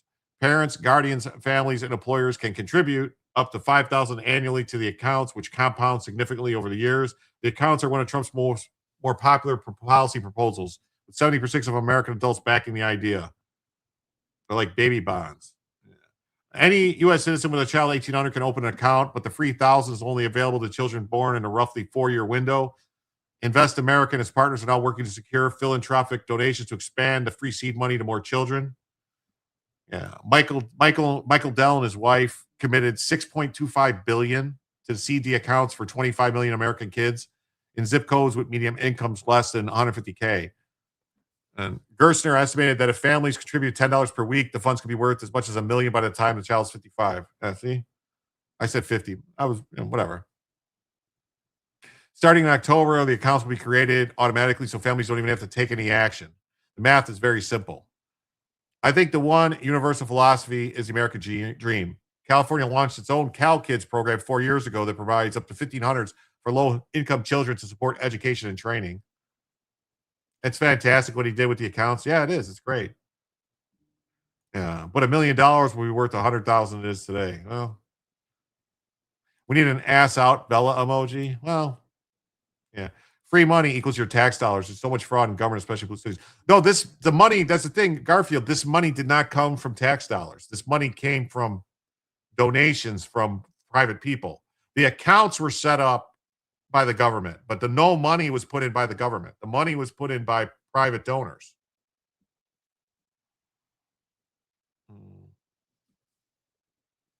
Yeah, by 55, you will have $1 million, 5K contribution. Yeah. Newsom is such a weasel. Shake his, but count your fingers. Shake his hand, but count your fingers. They want U.S. citizens to invest their Social Security in the stock market a while back. But just think, a lot of people, there was actually somebody talking about that.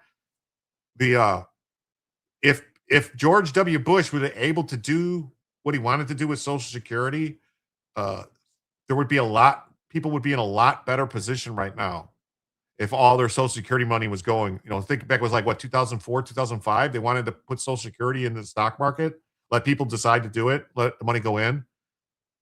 You would be, all you young people would be way better off. I mean, seriously, way better off than the situation now. The Democrats blocked it because they're fucking idiots. But anyone who's looked at it, no, you would not have lost everything. That's insane. The market has gone up insane amounts since then. It's tripled since then. All your money would have tripled. What are you talking about? Nobody would have lost anything. The stock market would have to crash for you to lose it. But that's what they're saying. Oh, if the stock market crashed, well, it hasn't. It hasn't crashed. And you could have done stuff too. Like you could then put the money in bonds and stuff like that. At least you would see the money, then you would know what money you have. Yeah, it's a no-brainer. It really is. It really is a no-brainer.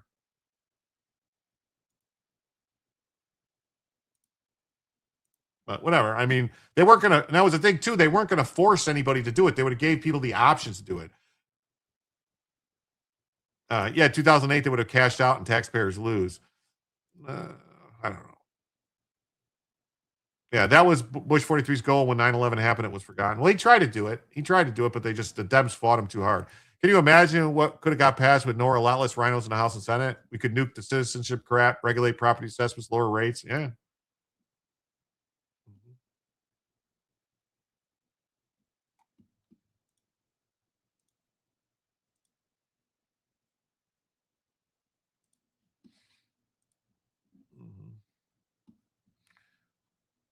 So 1 million families have claimed their accounts, according to Newsom's office. However, many accounts have not been claimed, and the office urged families to go to the program's website and check for eligibility. So Micron Technologies pledged $250 million to support Trump and CalKids accounts for kids living in Sacramento and Santa Clara. San Francisco donors kicked in $3.5 million towards $500 deposits for kids born in that city. Has anyone seen Mitch McConnell? No. Now, supposedly he's in rehab. But not rehab, like not the fun rehab.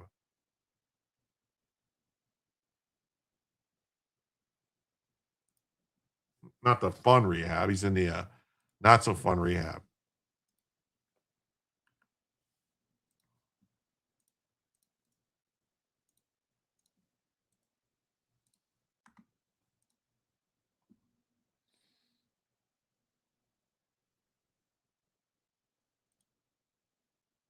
Not the fun rehab. He's in like a crappy rehab, the one where like people like want you to do stuff. I'm just joking. So if I had, everyone would be so upset and controversial, but we would create an energy around the world that people would have paid attention to it. So if they would have called them Newsom accounts, oh yeah. Yeah, I know. I saw the raid. I was the one who did it actually.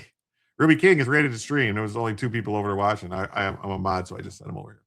He's doing a great job with the VA. I subscribe to VA updates, and they tackled a ton of fraud. A few glitches at first, but you get a lot more now on the site. That's good. Yeah, fun rehab. I think you've been talking to Hunter Biden too much. Well, you know what I mean. Mitch is in the turtle tank at Woolworths. Yeah, Mitch is probably not seen since the hospital trip. So that's good news. You know, that's good news.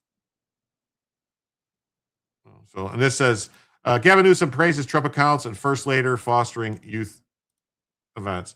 So, yeah, so he also complimented Melania Trump on her work with foster kids and stuff, which I think should be incredibly proud, and we're very, very proud of you.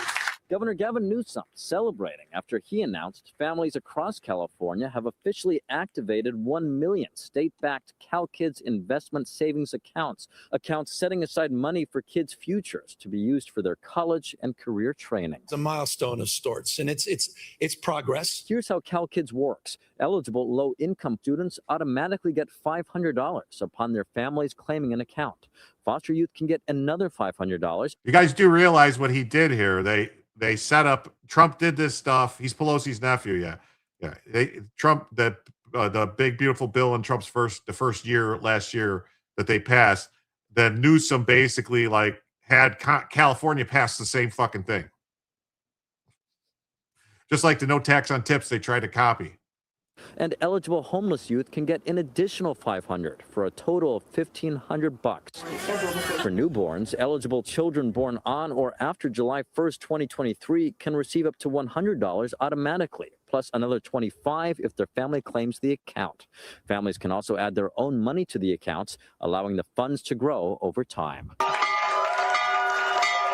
It comes as the Trump administration has launched a similar concept known as Trump accounts, providing children born between 2025 and 2028 with a $1,000 startup gift from the government set to be invested in the stock market and grow over time. Newsom praising the president for that effort. I'm enthusiastic about encouraging people to get a Trump account. I think it's incredibly important. It's one of the best things he's done. An important point in all of this is getting families to actually Really? claim their CalKids and Trump accounts. They can do so online. Meantime, Newsom also praised First Lady Melania Trump for her Fostering the Future program, providing special accounts for young people in foster care. Newsom said he just committed to set aside state funding to contribute to that program. Take care, guy. Take care, Garfield. Thanks for stopping by. Thanks for the donation. You can still go to hell, Newscomb. That's right. VA is keeping me alive. Well, thanks. Awesome, Hank. We want him to keep you alive. BC Preacher is live. I'll look for something. I got some news I want to cover. I'll check it out in a little bit. I saw his home in DC has been secretly remodeled with contents removed with all carpets. Wow. As long as it isn't stored in Cali, we're all for it. So Newsom praises the First Lady's youth efforts, which I think is good. So during a press conference, he added he's enthusiastic to encourage it. It's really good. We encourage people to take advantage of this, not to be cynical. So the governor also offered a glowing review of the First Lady's Fostering the Future initiative when asked by a reporter about his thoughts on the program, which sought to bridge gaps for children living in foster care to participate in the Trump account program. Melania deserves a lot of credit because this was one of the gaps with the Trump accounts. There were eligibility issues around custodial eligibility, meaning guardians, parents. So foster kids in many respects fall through the cracks. The Democrats said that he enrolled California in his federal program after former Arizona governor called to ask why the blue states was not participating in the initiative. I said, I don't know about this, governor. And absolutely, not only are we going to sign up and make sure our foster kids are eligible, but I just put a request to be part of the three-party negotiation with the legislature in the next 3 weeks. So someone called and said, hey, asshole, why aren't you doing this? And he's like, oh, wait, we're not? Yeah. Wait, is this a positive news story? Super rare. Yeah, there's been quite a few positive news stories tonight. He's up to something. Yeah, he wants to run for president. That's what he's up to. Yes, I love Melania too. Way back, Vietnam, Navy. That's right. He was greasing slopes in the Mekong Delta when you were still a twinkle in your daddy's eye.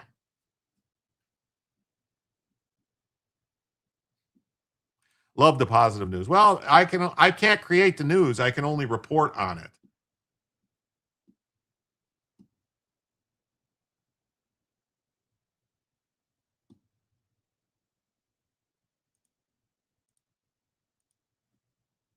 I can only report on it.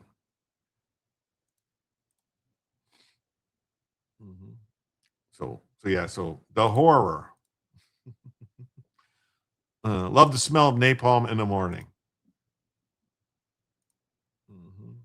All right.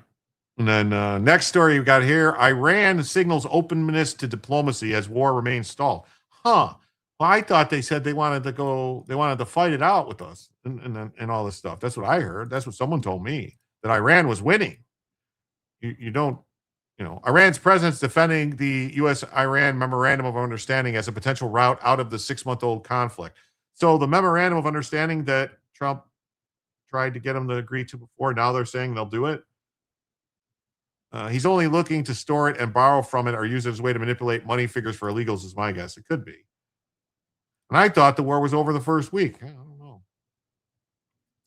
So even as senior Iranian security officials threaten retaliation against neighboring countries that assist with Washington's campaign to pressure Iran, President Masoud Pezeshkian said that the agreement signed by President Trump in June should be used to move the conflict beyond what he described as a state of neither war nor peace.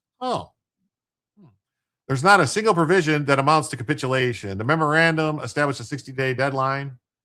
Bella is way less scratching. Yeah, she's been taking these pills, which I forgot to bring them in here. It's like a probiotic vitamin type of thing that she's supposed to take. It's supposed to help. 6 months. What happened to this being endless? It's crazy. So maybe buy gold with the kids' funds. Maybe. So the deadline expired last week. However, the two sides are sharply divided. Somebody in the White House keeps saying Iran wants to negotiate, and then Iran denies it. Who's lying? I don't know. Well, I mean, here's Iran saying that they want to go back to the deal that they already agreed to. So Iran signals openness to diplomacy.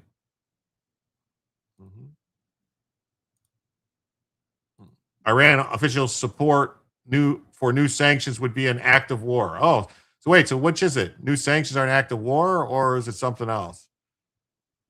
So the new head of Iran's top security body warned that Tehran will see any country's support for the new sanctions against Iran as an act of war. So now they're threatening to attack anybody who abides by the sanctions. The rest of the world are cowards. That's the problem. Yeah. Which Iran, there are factions within factions. In 20 years, they will come out and tell the U.S. they found how to make gold. Yeah. Has Iran ever said anything truthful? I mean, ever? I don't think so. Trump said recently he's not sure who's in charge. Nobody wants to be. Yeah, it's probably true. So Scott Bessent said that he announced new measures after the U.S. vowed to impose unprecedented levels of economic warfare. They call it an economic D-Day. Meanwhile, attacks calmed on the strait, but the posturing did not. So the hardliner leaders of the IRGC Security Council, Razian, issued a warning on X. If Trump wants to do something, we will retaliate in a seismic manner. Wait, are they saying they control technology to cause earthquakes? That's what seismic means, earthquakes. Wow, they're going to do earthquake bombs. That's crazy. That's crazy. So he's a former Revolutionary Guard commander, all right? And he said that they're going to target other oil shipping routes from the Persian Gulf. Oh, okay. So the Iranian president wants to move past this, and there has been no attacks confirmed on the straits in the past 48 hours, according to this. Iran's recent Gulf Strait Authority, sanctioned by the U.S., published a list of ships it said violated agreements. Iran and Oman on the strait's other side are now discussing management of it. So that's what's going on in Iran.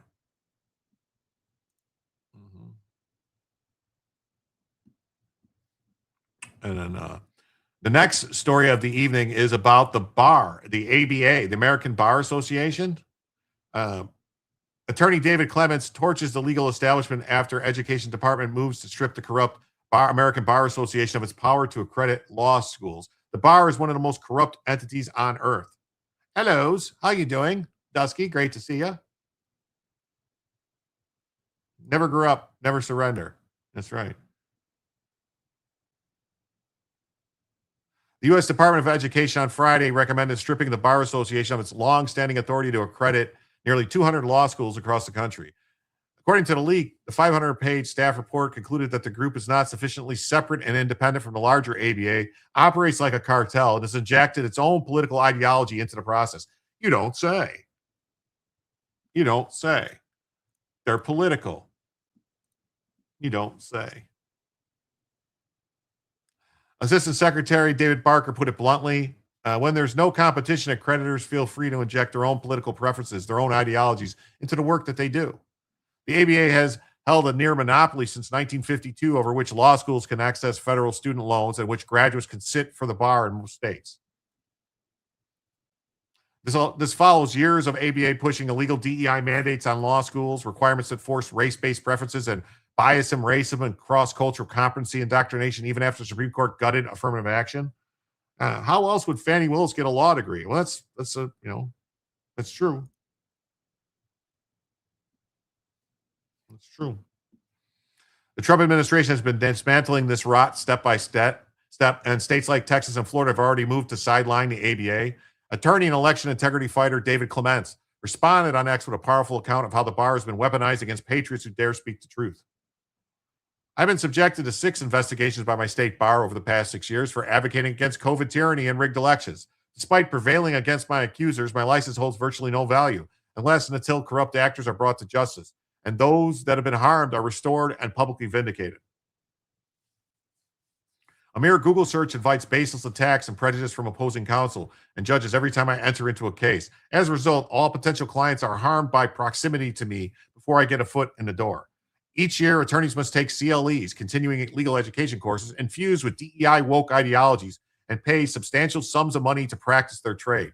The irony of funding and receiving propaganda from an entity that is weaponized against me is a bitter pill to swallow. The bar is one of the most corrupt entities on earth. Clements, a prosecutor and New Mexico State University professor who was fired for refusing COVID mandates, has spent 6 years exposing election fraud and medical tyranny. The bar subjected him to 6 frivolous investigations, and he beat every single one. The Gateway Pundit previously reported Clements was subjected to a 6th disciplinary investigation after visiting Mesa County Clerk Tina Peters in jail. The complaint reportedly alleged Clemens gained access to Peters under false pretenses before publishing a short video update about her condition. So this is good, though. The Trump administration is going to strip them. So the FTC chairman banned FTC political appointees from holding leadership positions in the ABA, participating in its events, and using government resources to pay ABA membership expenses. Ferguson accused the ABA, described by Mike Lee as the lawyer's wing of the Democrat Party, of abandoning neutral legal analysis in favor of left-wing political activism, which is true. Everybody knows this. The ABA has repeatedly clashed with the Trump administration over DEI mandates and judicial nominations, Trump's executive orders targeting major law firms, and the administration's efforts to dismantle the federal bureaucracy. Texas, Florida, Alabama have taken steps to reduce their power over licensing of attorneys, with several states specifically citing the organization's DEI requirements. This is good, right? This is really good. Education Department moves to remove Barr's authority to accredit law schools, which is good. The Federalist says the Trump administration starts breaking America's Bar Association's left-wing monopoly on schools, which is good. Linda McMahon's turned out to be another good cabinet official, I think. I don't know. They're moving forward with dismantling the bar stranglehold on U.S. law schools. Yes. Red Alert says, when we win in the midterms, I'd love to see no foreign-born judges allowed put in the law. It would be nice. Education staff recommended the ABA lose its status as the only official recognizing accreditor of American law schools. And the process will send the recommendation to the Department of Education's National Advisory Committee on Institutional Quality and Integrity, and then to Undersecretary Nicholas Kent. We have said many times that accreditation in general operates like a cartel. When there's no competition, accreditors feel free to inject their own preferences. Hey, Mother Topia, great to see you. Thanks for being here. The ABA is already scheduled to have a hearing before them in September, and many have said such a hearing could be an avenue to block renewal. So yeah, that's right. The meeting is about resolving some of the mostly unrelated issues brought up at a prior renewal hearing. The Education Department's move is a new line of attack against the ABA. Law schools not affiliated with larger universities rely on accreditation to be eligible for federal student loans. According to Wall Street Journal, who first reported on this, the department prepared a report nearly 500 pages that details their lack of fitness to have so much authority over law schools. Good to know. They have abused its role as the main law school accreditor to push left-wing ideology, says Carrie Severino, president of Judicial Crisis Network. Now it's time for them to finally face the repercussions of prioritizing political agenda over the law. Hey, speaking of laws, a farmer's being sued because someone who claims she's blind and can't use his website because it's not ADA compliant. This woman has done this 17 times other. Yeah, this is crazy. These people that do this, I don't understand why they're not labeled as vexatious litigants, and so that way they can stop. It gets ridiculous.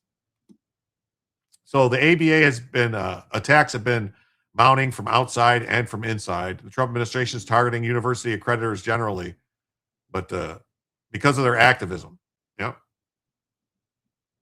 All she has to do is call the company and say she can't make an order and ask them to help. Yep.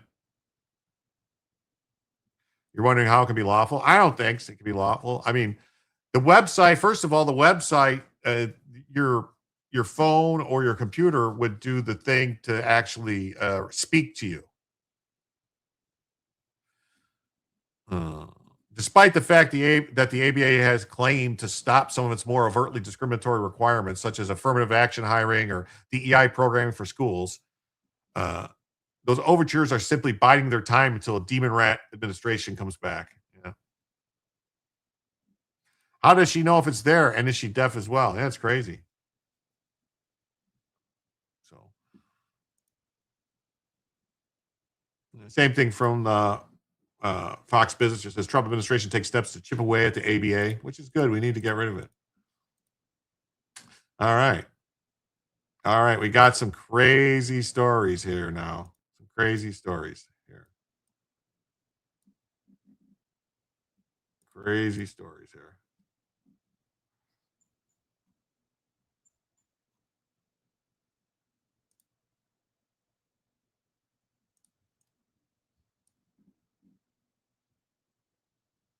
Hold on.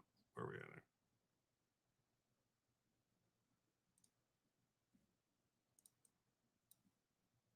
1 second. I'm just pulling up, getting one more link here lined up.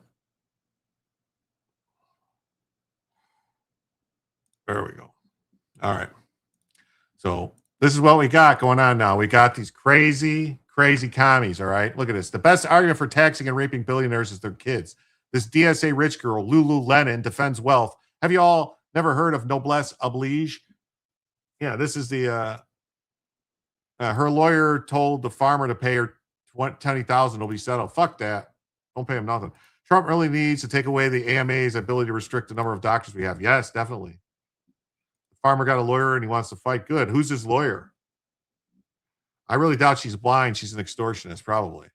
Yeah, check these people. This is like some rich girl, you know.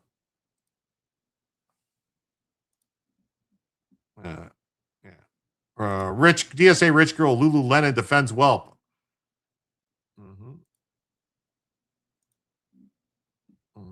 Same thing here. Privileged New York City socialist with a very fitting nickname gets dunked on after posting condescending message on social media. This one, yeah. Lululemon is her name. That's what they got. The left no longer makes veiled threats. This is an outright threat. And since the average Jew in America has absolutely no ability to influence Israeli politics, which means their support isn't relevant to Israel, they're totally helpless to prevent being targeted. Because Hassan Piker tells American Jews to stop supporting Israel or somebody will come around and take action. Not against Israel, but against American Jews. This is Hassan Piker threatening Americans. And you want to know why? Because people don't fuck with Israel any longer. And if Jews in America keep putting this idea out there that they are singularly invested in Israel, eventually someone's going to come around and take action, not against the state of Israel, mind you, but against American Jews. Okay? We're teaching people the wrong lesson. I don't know how people don't recognize how dangerous this predicament is, how dangerous this is for Jews. Oh, you're running around basically tying your entire identity to a country that inevitably will be seen as basically Jewish ISIS. And you're saying, as Jews, this is all we care about. You're making anti-Semitism worse. And you want to know why? Wow, yeah, the most anti-Semitic motherfucker around is telling you you're making it. It's even worse than that. Piker won't follow through on what he's saying himself because he's a coward. He wants someone else to do it for him. Yeah. Put Piker in a prison labor camp, cage the filthy, subhuman. Yeah. Look at fix your hearts or die. Leftist trans activists think they're being merciful by offering those who reject trans ideology a chance to not be killed if they repent. Yes. Yeah. Police have been told to ignore the commies. I hope not anymore. They better be going after them now. Wasted Craig Ranger. All I hear is blah blah blah blah blah with Hassan. Yeah, that's right. Bring it on. We need to kick him out of the country. We really do. The most violent movement in modern American history, and it's not even close. Look, it's right here. Fix your hearts or die. That's what they're saying. So if you don't agree with them, they're going to kill you. Stop hitting yourself or lay back and enjoy it. It's always one of these two with the commies. That's right. Yeah. The guy lives 49 minutes from me, West Hollywood, gay capital USA, makes me wonder. Yeah, he's a real piece of shit, this guy. Okay. All right. And this is these are the people here. Here's the Communist Party. The party's experienced a membership surge. This video was released 2 days ago. Here's another one of these communists. All right. These are just the fucking commies. Look at them. Communist Party USA, CPUSA. You see them?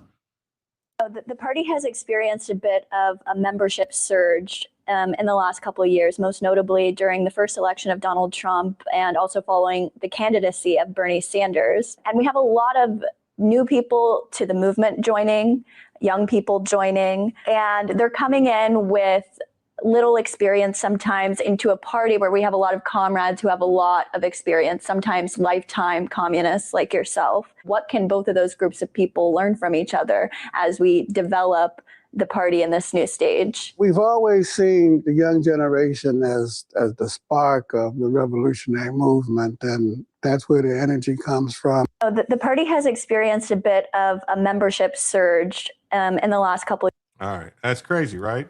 Well, it gets crazier, all right? You got these more ones here. You got this Harris County treasurer says she will not be disrespected wants her salary doubled from $140,000 to $305,000. This is insane. All right. Little commie bit. Yeah, that's right. The police are not at Hassan's events. The fights are on. Patriots are there. Let me guess. He's an African studies professor. Probably.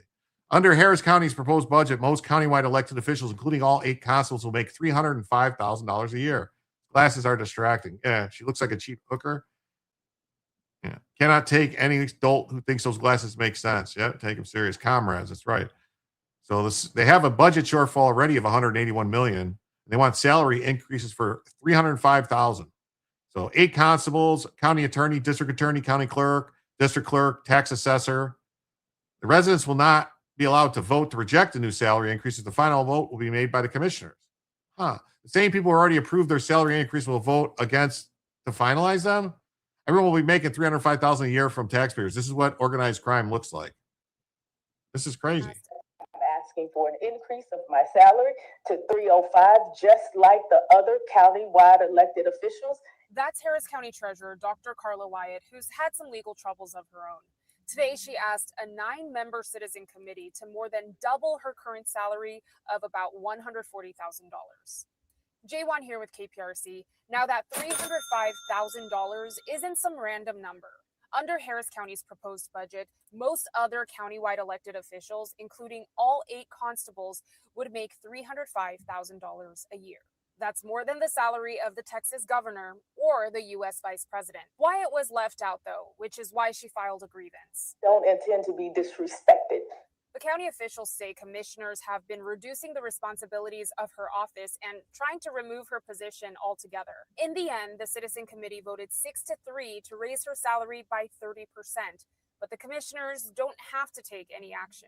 Now, it's important to note, these are taxpayer-funded salaries, and this is all happening while Harris County is trying to close a $181 million budget shortfall. Under the proposed budget, the county estimates the average homeowner could see a 12% increase in property tax. Now, it's important to note, these salary raises are not what's causing the potential tax increase. We're talking about a multi-billion-dollar proposed county budget.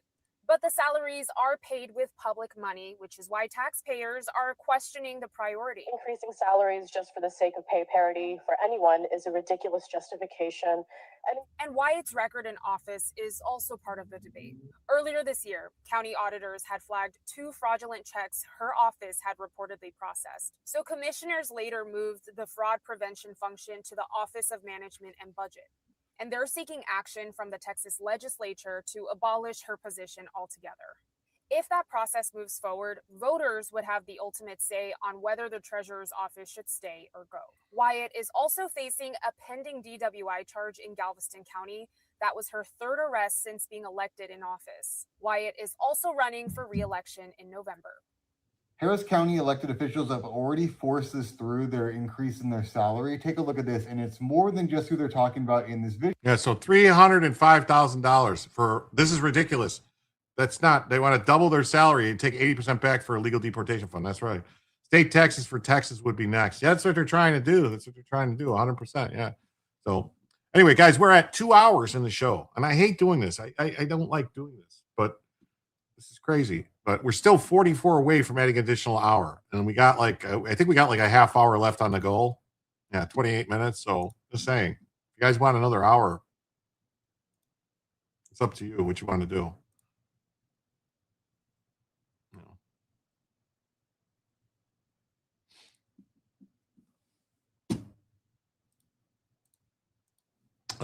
Here's the story about basically all this stuff is tied together. Privileged socialist with a very fitting nickname gets dunked on after condescending mention. Yeah. A champagne socialist, she's a commie, is getting an appropriate nickname. Grace Ryan, a 25-year-old chocolate heiress from Ohio who graduated from NYU this spring, went on X to defend a criticism that she received for being a rich girl cheering on socialism. Well, I know, it's all right. It is what it is. Everyone trying to dunk on me for being a progressive from a privileged background, but have y'all never heard of noblesse oblige? I have a moral obligation to use my advantages to help those who are struggling. This is ridiculous. Most Americans are not surprised. They're roasting her for her ultra condescending post. One fact, they continuously point out that she lives in a rent stabilized apartment despite her family's wealth. honestly, just shut the F up. Keep doing what you're doing. Doesn't exactly make noblesse oblige, doesn't make you sound like a champion of the people.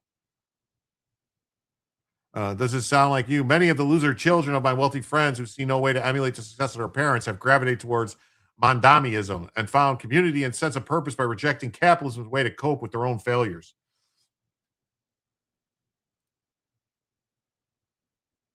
Oh, well, thanks. Thank you so much, Spuds, for the $2 rally time. I hope so. That means right now we're just 42 away from adding a first additional hour.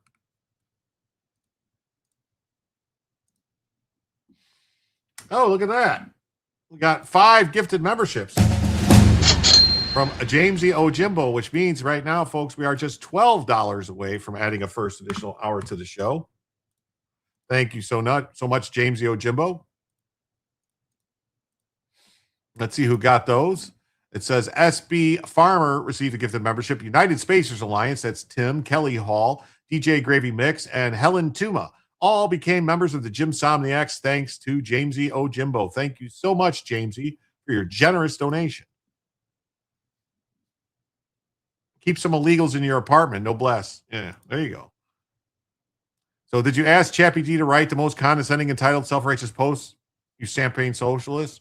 Your obligation is the greater good of society, yet you support groups who hate society that gave you the privilege. Your guilt and fear of lacking true substance blind you. It's very kind of you, JimTellsYou. Very kind of you. Nobody wants your handouts and that you want to confiscate from other people. You're not Robin Hood. It just makes you feel good about your guilt in having it easy your whole life. If you want to help people, start a company, employ them, and give them health insurance. As the Post notes reports, the idea of noblesse oblige lets the rich keep their fortunes as long as they share a small portion of it. But the DSA advocates for a classless society, as did Karl Marx, a goal Ryan clearly does not believe in advancing. Hey, CF Rob with 2. Thank you so much. That means, folks, we are now just $10 away from adding a first additional hour to the show. And just $110 away from a call-in segment where you guys can call in and tell me what you think. Hey, 2020 MAGA, what's up? Great to see you. Thanks for being here. She wanted to actually help. She could help. Yeah. So she attended. This is crazy. Her rich dad is a registered Republican. She has nicknamed herself Lululemon. Lives up to her nickname so well that she could pose as a poster child for champagne socialism in a GOP ad. This is crazy. Yeah. Open up your home to them and donate your salary. You'll feel better. Yeah. She attended a $35,000 a year Columbus Academy, regularly takes to social media to defend her communist views and her family's fortune. Her father, Michael Ryan, a registered Republican, made his fortune buying Columbus Maramore chocolates and turning it into a $10 million national brand found in almost all candy aisles. Well, that's not really a $10 million, isn't that Looney Lemon? Yeah, it's not that big of a company. She recently flaunted her summer at the family lake house, posting photos on X of her puffing a cigar in a boat in a $400 Ralph Lauren Stars and Stripes sweater and posing beside a $15,000 Hummer parked in a driveway. Yeah, buy land and guns, man. That's right. The recent graduate from a $70,000 a year New York University with a BA posted about being at a beach club in Montauk last month and attending a $50 a class reformer Pilates in the Big Apple. Oh, my God. Of course, like a true privileged leftist, she makes sure to whine about paying too much for a new rent-stabilized apartment, which costs over $3,000 a month. East Williamsburg was invented by my landlord to charge me an extra $100 a month of my rent. Oh, my God. If she was my daughter, I'd cut her off and see how much she likes working 9 to 5. That's right. That's what I would do, too. She said on X of her $3,170 a month Bushwick studio. The pad is a new luxury building with a gym, squash court, rooftop, doorman, and elevator is rent stabilized through a city program that gives developers tax breaks in exchange for including affordable units. Climate changing Hummer. Yeah, it's crazy. Given how difficult life is for millions of Americans, stuff like this may be enough for conservatives to embrace true socialism. For people like Ryan, her mindset might actually change them. Yeah, could be. The Post says same thing. Socialist rich girl Lululemon defends her wealth. Y'all never heard of noblesse oblige?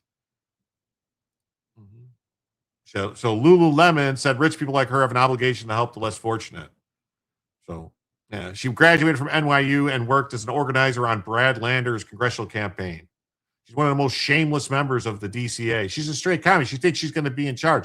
She thinks she's going to be on the. She thinks she's going to be on the like the committee. Well, we got another rant. It says, all right, let's see. We got another 2 from Spuds. It says double rally time. Thank you so much, Spuds.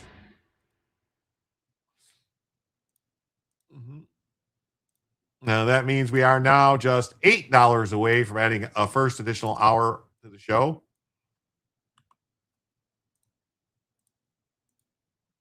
Yeah, Lenin helped starve people. That's what he did. What possibly could be a message worth listening to? I don't know. From a commie, none, except for if they're going to tell you how they're going to commit Harry Carey. It's not even her wealth. The old joke. She was born on third base and thought she hit a triple. That's right. That's right. These commies were all high school losers who didn't want to work for a damn thing. Yeah. Yeah. The majority of them basically because there she is, like basically because they, they come from wealthy families and they can't accomplish anything on their own. So they're like, oh, I'm never going to be able to be like my parents. So I better just join this other group that says they're going to take everything away. So the reference to a phrase from André de Balzac used in 1835 to encapsulate the aristocratic notion that privilege comes with a duty to help the less fortunate. The direct contradiction of DSA beliefs after a slew of leaders were exposed in recent weeks as Nepo babies posing as champions of the proletariat. Yeah, they're all crazy rich people. Like the other one, the spokesman that goes on Fox all the time with the slick back hair and everything. He lives in a $1.5 million apartment that his parents bought for him. Yeah, quit drinking water. You're taking it away from the fish. Don't want to hurt anybody or anything. She would not last a whole shift working at McDonald's. That's right. So she attended Columbus Academy. Her father's a Republican. Organized gang of wine moms. Yeah, well, she says she's been very outspoken about coming from a privileged background. Yeah. She does have, never mind. It's easy to, all these crazy thoughts about, well, policing should work this way and ownership should work this way. And yet you guys have the maximum benefits. It's like the Pied Piper leading people to destruction. You're really giving people a disservice as you have a safety net. It is. You got to take the recycling bin out. I guarantee you these people think they deserve to rule over the proletariat after the revolution. Oh, yeah. 5 people killed on rural Oregon property, almost zero info on how or why. What? This just happened? Yeah, $150,000 Hummer, not very green. No, not very green at all. You could be someone who was an aristocrat that got revolutionary conscious, but the concept she's invoking is totally antithetical to that. It's so absurd that she would bring that up because she's involving a bourgeoisie ideal. It's so asinine and arguably anti-socialist. Her riches didn't stop her from whining about overpaying for rent in Brooklyn's commie corridor. Yeah. It's a new luxury building. Well, I tell you, she's got a couple assets.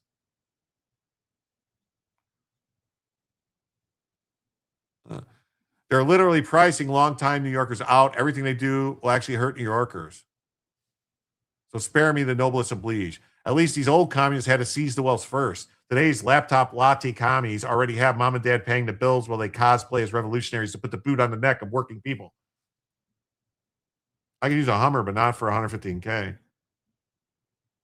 Yeah, today's investigation is current. Animals killed too ugly happening big time. Maybe that's one thing she could be good at. Oh. She worked for Lander between April and July. He won the Democrat primary. I'm so insanely grateful that Lander took a chance on a random volunteer. Yeah, you're fucking come from a rich family. You probably gave him money. You probably gave him daddy's money. She likes taking all pictures of her hats, but the puppies keep sneaking their way to fame. Right? It's crazy, right? How the puppies keep getting in there. It's really crazy. And John Stossel has some points about this commie thing. Socialism has failed so many times, at least some people understand that it wrecks economies. Socialism is responsible for 100 million deaths, more people than fascism. A single rocket hitting the center of the city killed 11 people. It also increases poverty. So why does it appeal to so many people? Democratic socialism is about. Young politicians say socialism will help the poor. Maybe they don't realize that these people pushing it are either fucking stupid or they just think it's a way to gain power. You know, that's the thing. Just name 15 economies that were ruined by socialism. Yeah. John Stossel was never afraid to ask tough questions or show things society tries to ignore. Yeah. All the commies came from rich families and destroyed the economy. Yeah, that's what happens. That's what happens. Well, folks, I got good news, folks. Tactical assessment. Red Chinese victory. Impossible.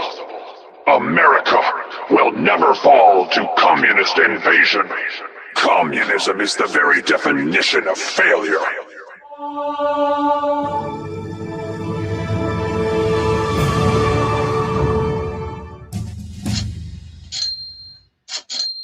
Thank you so much, Silent.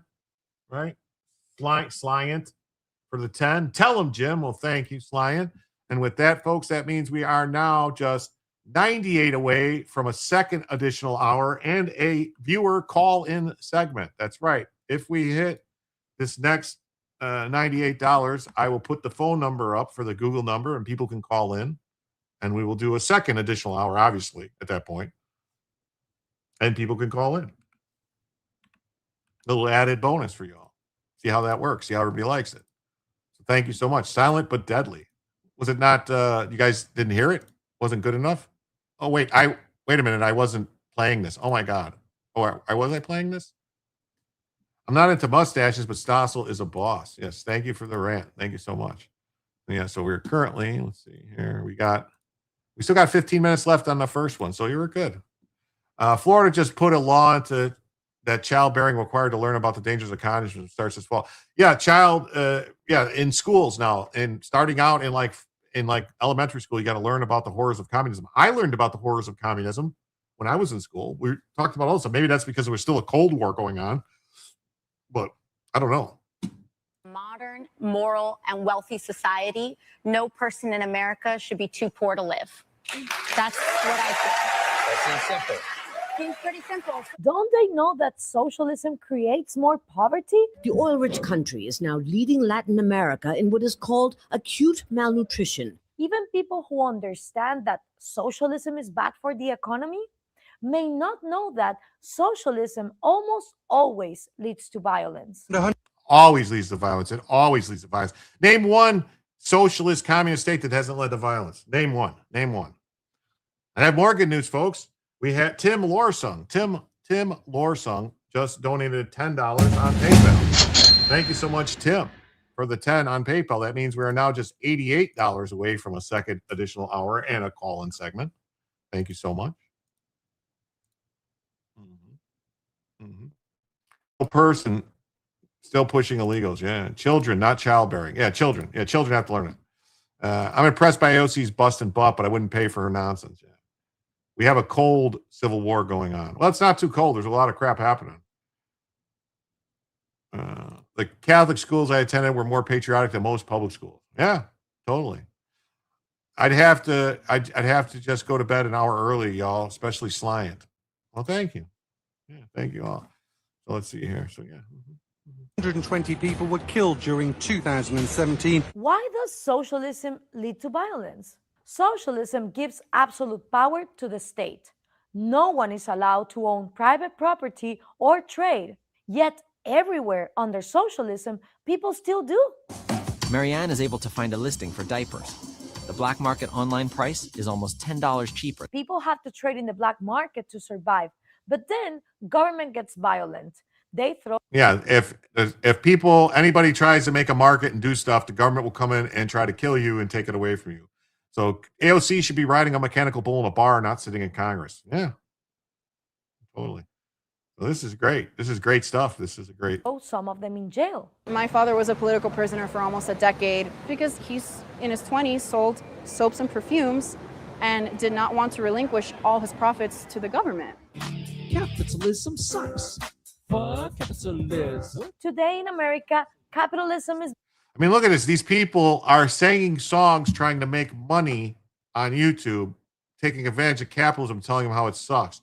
None of this stuff would be possible without capitalism. You wouldn't have computers. You wouldn't have the TVs. You wouldn't have the phones. I mean, look at this. Soviet Union didn't even have fucking blue jeans, man. Didn't have nothing. None of these communist countries. All the shit, everything in modern society, everything is because of the United States and capitalism. Yeah. Capitalism sucks. You can afford 8,000 in tattoos. It's crazy. The house that Sandy Cortez grew up in is over 600,000. Yeah. It's crazy. She's one of the 9 communists in our Congress with all the attachments. Yeah. Vilified. But if capitalism is so bad, why hasn't there been a mass exodus out of America because of capitalism? I'm sorry, you just don't see it. Socialism is like the perfect excuse for someone who wants to rule an authoritarian regime. As people rebel against government controls, the politicians, to preserve their power, use violence to stop them. And they threw me on the floor and they started kicking me. They tortured him, asking who organized the protests. How did you answer? I said the people are just tired of Daniel Ortega. Ortega has governed Nicaragua for 22 of the last 39 years. In Nicaragua, people have again fallen. Yeah, and now Ortega has announced that he's not going to have any more elections because he's going to lose if he actually has elections and they can't cheat, can't get away with cheating they need to do. So he's just like, we're just not going to have elections anymore. That's called a dictatorship. Communism can only exist when capitalism is nearby to leech off. Yeah, totally.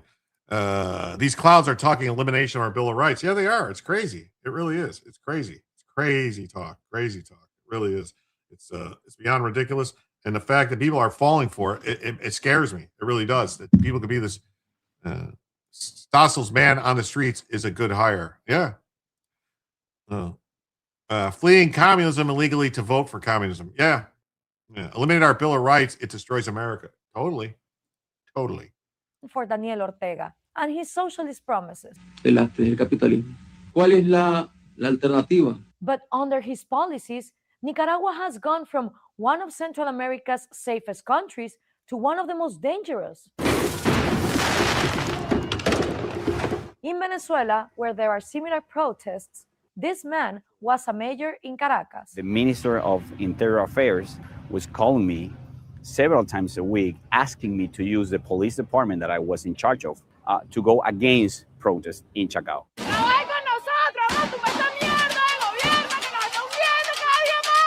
The mayor refused to have his police punish the protesters, so he was threatened with jail. He then escaped to America. Why do you think Venezuela followed the same path when we had Cuba's example for decades and it was terrible? Yeah, well, it seems to me we're not able to learn. They will always be dreaming about the future and never delivering. And people keep falling in love with that kind of crap. They do. I think Rumble's chat is working. What are you talking about? I see people's chat. I've been pulling people's chats up. What are you talking about? Are you in Rumble, Rick? What's up, Trooper? How you doing over there and holding it down on the Twitch? All communists must be removed from the U.S. There's nothing stopping these Nepo baby losers from just giving their inheritance away. Okay, it just must be my thing. So, are you who are you? Who are you on Rumble? Oh, I don't know which one is you. Gundam. There's Gundam Zig. Chit Chat says Mustang. Oh, I am here says Spuds. Restart the Rumble app. Yeah, Rumble's very buggy is the word I will use. Bella, what are you doing? Bella took off. Where are you going, Bella? What are you doing? You were just drinking water? So, all right. Socialism repeatedly leads to violence, and yet around the world, people praise it. I don't think they realize how deep socialism is involved in all that. This man fled Nicaragua. He understands. America is a great country, and people really don't appreciate it much. They should travel. America is the best country. If America goes, the rest of the world is done. America is the shining beacon. It's the tower on the hill. It's the dream of what you can have if you actually let people be free. The church has been growing in leaps and bounds. The country is turning around. I hope so. I really do. John Adams said democracy can only be successful in a moral, God-fearing populace. Yes. I'm just taking up space on YouTube chat. What do you mean, Casper? You're fine. I prefer to people to chat and do stuff. Leave comments. It helps. Yep. We should have protection from communism and communists. Yes, we should. Well, thank you, PB Max. A little more to poor countries to really get a feeling for what they have here in the United States. Look around, just look around, and really get some knowledge. That's right. Get some knowledge. Without America, the rest of the world is Dunsky. Dunsky. Yes. I pray he's correct too. I really do. So that was a great segment by John Stossel. Then we got this story which might interest some of you guys. This next story. Buc-ee's draws an outcry in Ohio for a trademark suit over Minimart's Beaver logo. I'm proof Jim likes to chat. I've said plenty of stupid crap. I like to have this conversation. The Anti-Communist Act of 1954 is still in effect. It's still law, but not enforced. I think it's called the. What is it? It's like, is it the Anti-Communist Attack, or does it have some other name? I want my channel to grow too. I really do. Thank you. We should have protection from the communists. That's what the 2A is for. And the government ain't going to do much to protect us. No, they're not. You got to protect yourself.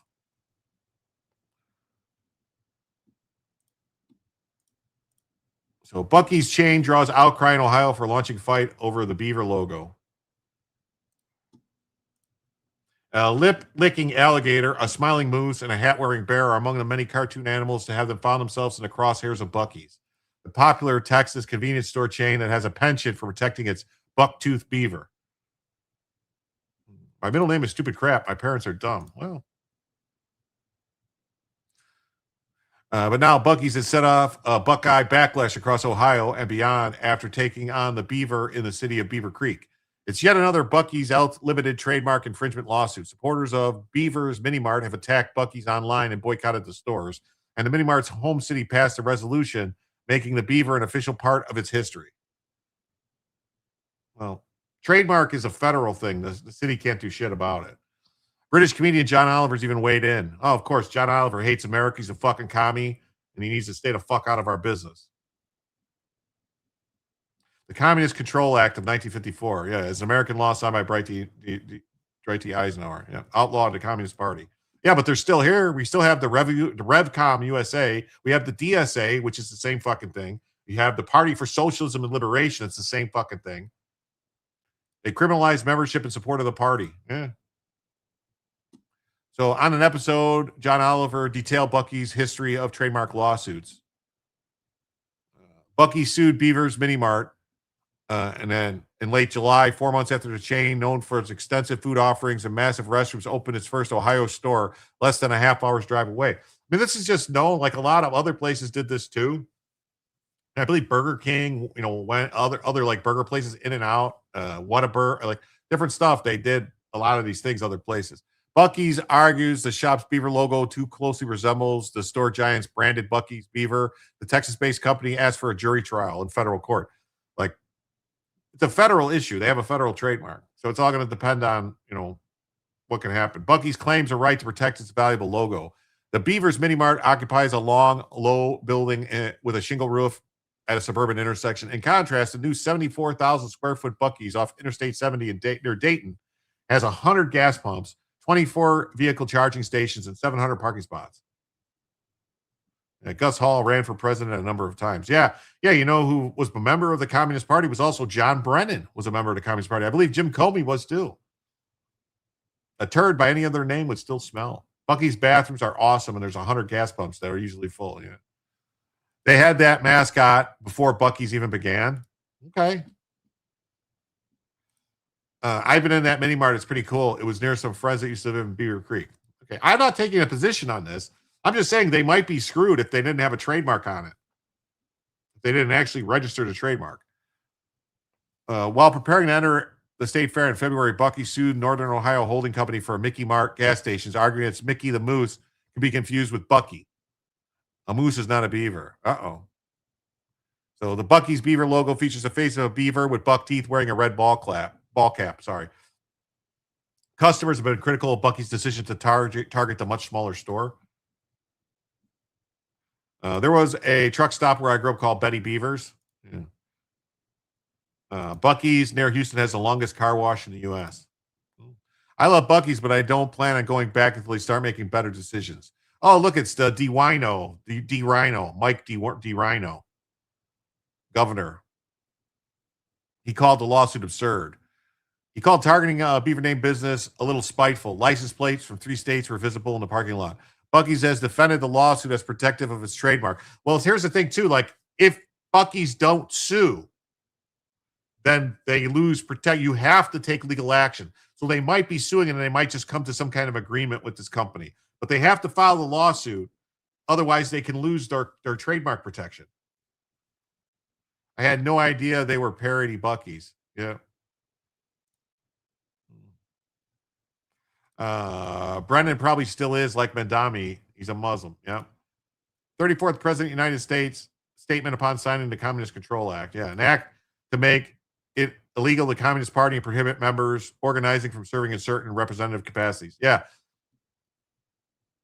So the Small Business Incorporated in 2017 changed its name from Haynes Road Carryout to Beaver Minimart in January 2020. So they just changed their name to Beaver Minimart in January 2025. Is what they're claiming. This is about 4 months after Buc-ee's broke out near Dayton. So they might have an issue. If they changed their name after Buc-ee's broke ground and moved into Ohio, they might have a problem. I don't know. Buc-ee's is awesome, though. I love going to Buc-ee's. They're fucking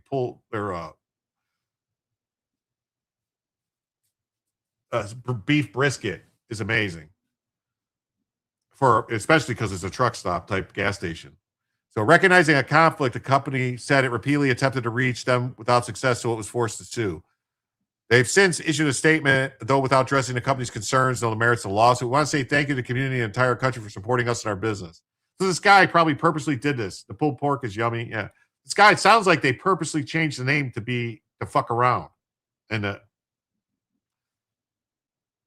Beaver Creek responded to the dust up, making the Beaver a permanent of its official 200-plus year history. Buc-ee the Beaver, mascot of Beaver Creek local schools, visited the meeting ahead of the unanimous vote.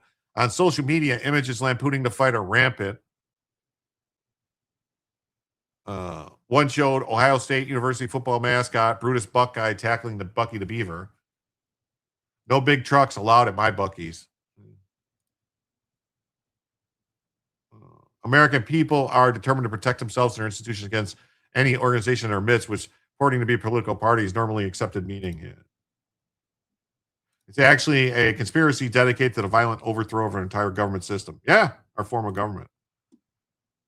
The Mini Mart gave permission to the original Goodie Shop baker in Upper Arlington to use its logo on a signature cookie, with $1 from each sold going to support Beaver's legal fees. Other Dayton businesses, including a Lego store and a repair shop, temporarily altered their logos to include Beavers as a sign of solidarity. These people all might be having an FAFO meme assumes one does not want a FO. Yeah. It's Beaver Creek, for heaven's sakes, the governor said. So they can do whatever they want. It doesn't matter that you have a trademark on it. I'm sorry. It sounds to me like these people purposely fucked around. So, all right, everybody, we went for 2.5 hours. I'm going to update the goal on YouTube right now. So we will, I believe we are 88, right? Away, I believe. So we will start another goal. $10 super chats for 1 hour. And we are currently $88 away. And as just a reminder to everybody that if we actually hit that this next goal, we will do a call-in segment on the show, if that's something you guys are interested in. If not, then I'll stop offering it. People would ask many times to do it, and have, oh, you should have a call-in. You should have a call-in. So we'll see if it works, if people like it or not. Beaver is sexist. Time flies when you're having fun. Yeah. Trump needs to redo it. Sounds familiar. Yeah. So ABC News is covering it this way. Buc-ee's chain draws outcry for launching fight over Minimart's Beaver logo. Yeah, they changed the name, though, to the Beaver thing in January. Did you say call in? Yeah, I have a phone number. People can call in if we hit this next goal. Like I could call you? Yes, I have a phone number. You could call into the show and talk. I believe I have it set up to work. Hopefully it works fine. I will list the number and people can call in.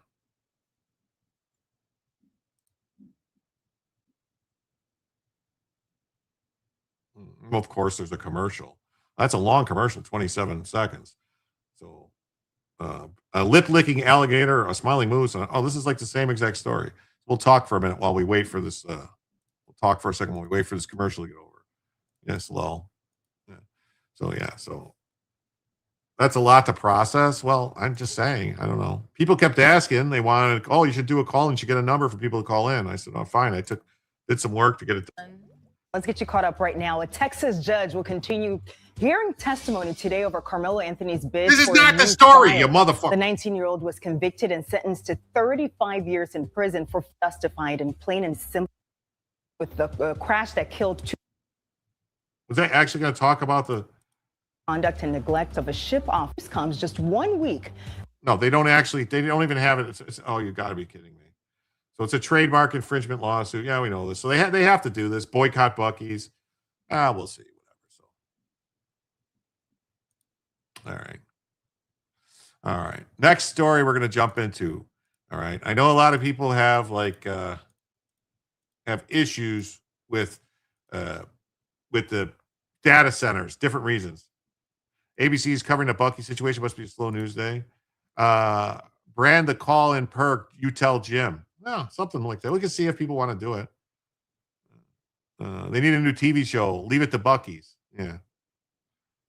Ike got serious with the commies. He sure did. Ike was a good president. Half of me wants Carmelo to get a new trial so he can earn the penalty. The other half of me is happy with the 35 years. He sounds like the type of guy that probably is going to end up with more time because he's probably going to stab somebody in prison. So Trump explains his support for AI data centers. In the right location, they can create jobs and lower taxes. Yes, emphasis is on 35 years while Austin's family is living a life sentence without him. Yeah, no, I know.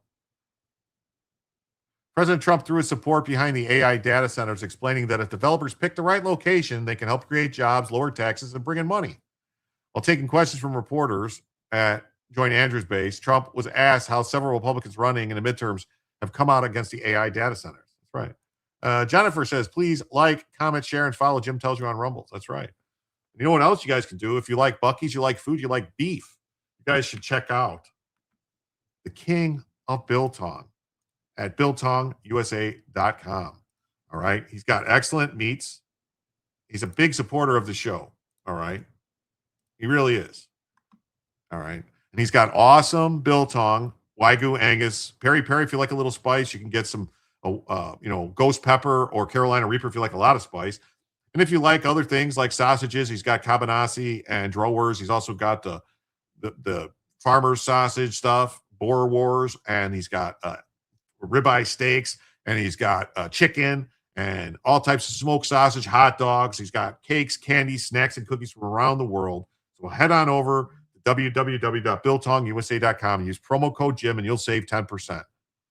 Great people, all American company out of Texas with an American family living the American dream. So check them out.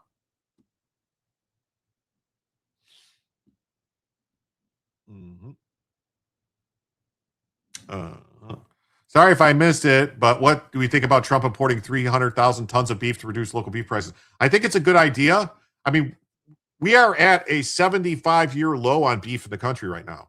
Because of there's been a drought, plus prices were elevated and people sold off a lot more of their herd because they couldn't grass feed them because the grass was dying and they didn't want to spend the money on buying corn and other stuff to feed them. So they don't have to replenish. They're not being able to replenish the stock. And that's why we're having a problem right now, because it's a 75, the beef herd, the cattle herd in the U.S. is at a 75-year low. It hasn't been this small in 75 years. Think about that. Think about the size of the country 75 years ago, the number of people in America. I think there was like 170 million, 180 million people. Now it's 360. And we have less beef now than we did back then. It's just, that's the problem. And by bringing it in, no, it's the supply is at a 75-year low. The supply of beef is at a 70. The number of head of cattle is at a 70. The size of the herd.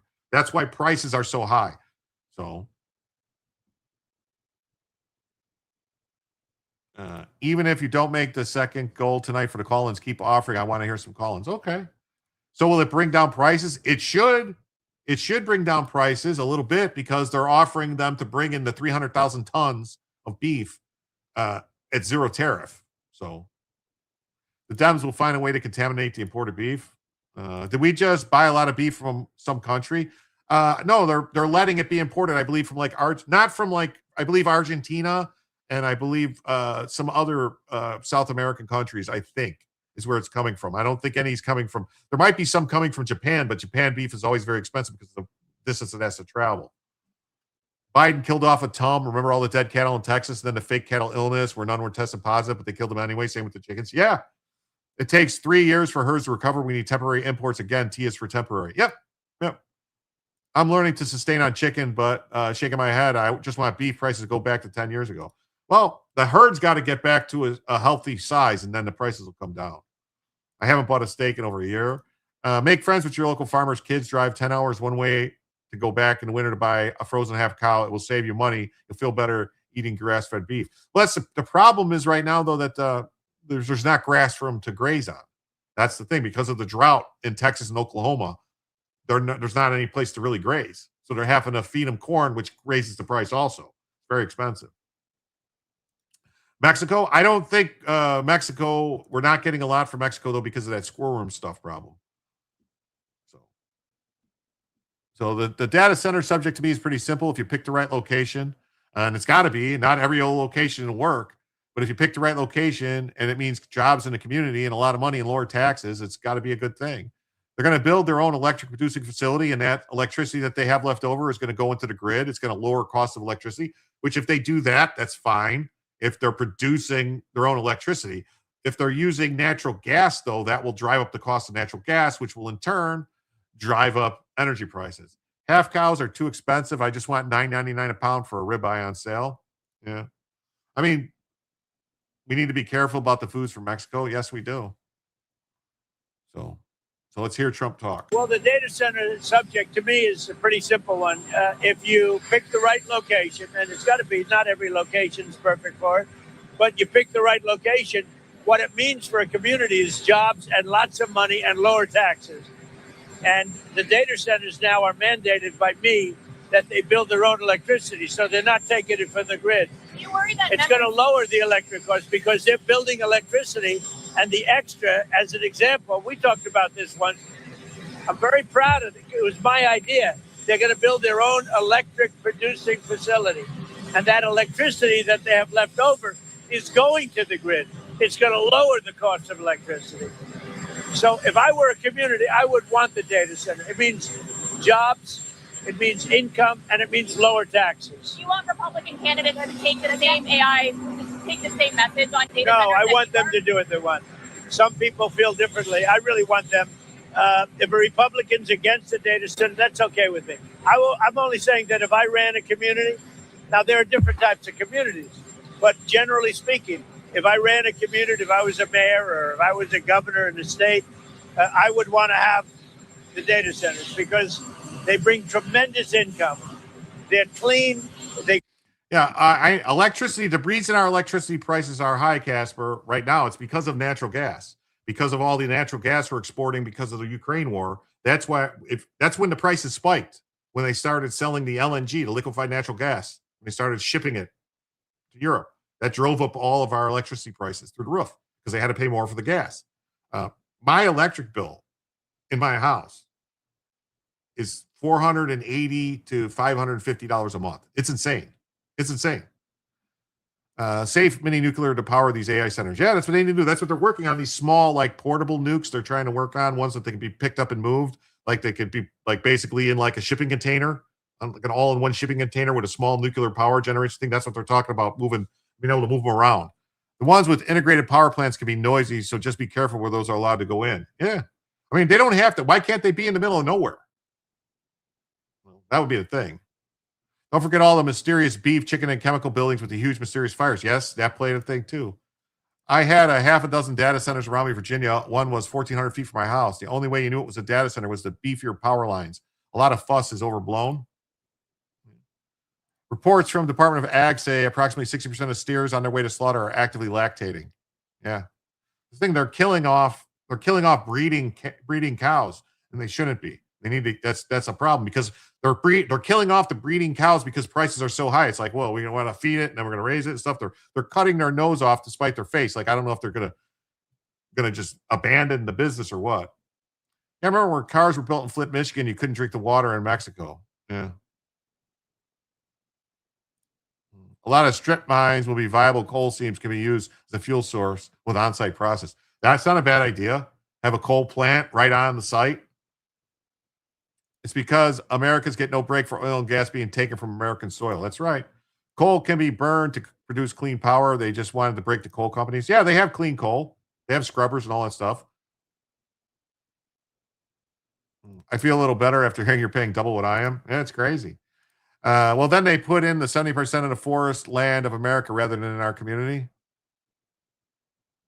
They could put them. Why can't they put them inside? Why can't they put them like inside a mine or something? You know, like inside like an abandoned mine, like underground. It would be cooler. They wouldn't need as much cooling because the temperature is set like 55 degrees underground. That's not a bad idea. I just came up with a great idea. Put them in an old abandoned mine or underground. Abbott positioned Texas as the AI state 2 years ago and then got so many applications for data centers, he had to call a stop to it. Yeah, it's crazy. Damn, that's a house payment. Steers lactating their cows. Wow, Jim, our power bill was $220 last night. We run our AC nonstop here in the desert. Yeah, it's crazy. Other countries, the people own their country. In the U.S., we do not own our country. Yeah. We will own nothing and be happy. You still can't drink the water in Mexico, and now no cars are American-made. There isn't a breeding season anymore. Artificial insemination lets you breed when heifers are ready. Yeah. All this fuss over the data centers. Elon is going to use Starlink to get them set up in space on Starship. Yeah. By shorting Americans on coal and selling it to China, they increase the cost of power scores for America and rape our coal from the U.S. Yeah. Yeah. Starship. Yep. Steers are male cows. They are lactating. Why would the steers be male cows lactating? That doesn't make any sense. How could a steer be lactating? I thought they just call all head of cattle a steer once they're gonna put them for slaughter. I thought they called it all steer. It's a new law of shortage and demand. Hormones? Oh my God, hormones. That's not good. All right, let's hear Trump finish speaking here. I think I cut him off. Is going to the grid. It's going to lower the cost of electricity. So if I were a community, I would want the data center. It means jobs. It means income, and it means lower taxes. Do you want Republican candidates to take the same message on data centers? No, I want them to do what they want. Some people feel differently. I really want them. If a Republican's against the data center, that's okay with me. I'm only saying that if I ran a community, now there are different types of communities, but generally speaking, if I ran a community, if I was a mayor or if I was a governor in the state, I would want to have the data centers because they bring tremendous income. They're clean. They produce their own energy. The new ones are producing their own energy. I would want to have data centers. Wow. They're turning the cows gay. Oh, no. A steer is a male calf that's been castrated when it was young. Wow. Spud says a lot of these quarries act as cisterns and could use that for non-contact cooling water. Yeah, it would be. The aliens trans them. Oh, my God. Steer mutilations. No, the aliens are transing them. That's crazy. That's crazy. So a survey conducted found that 48% of Americans oppose the construction of data centers in their communities.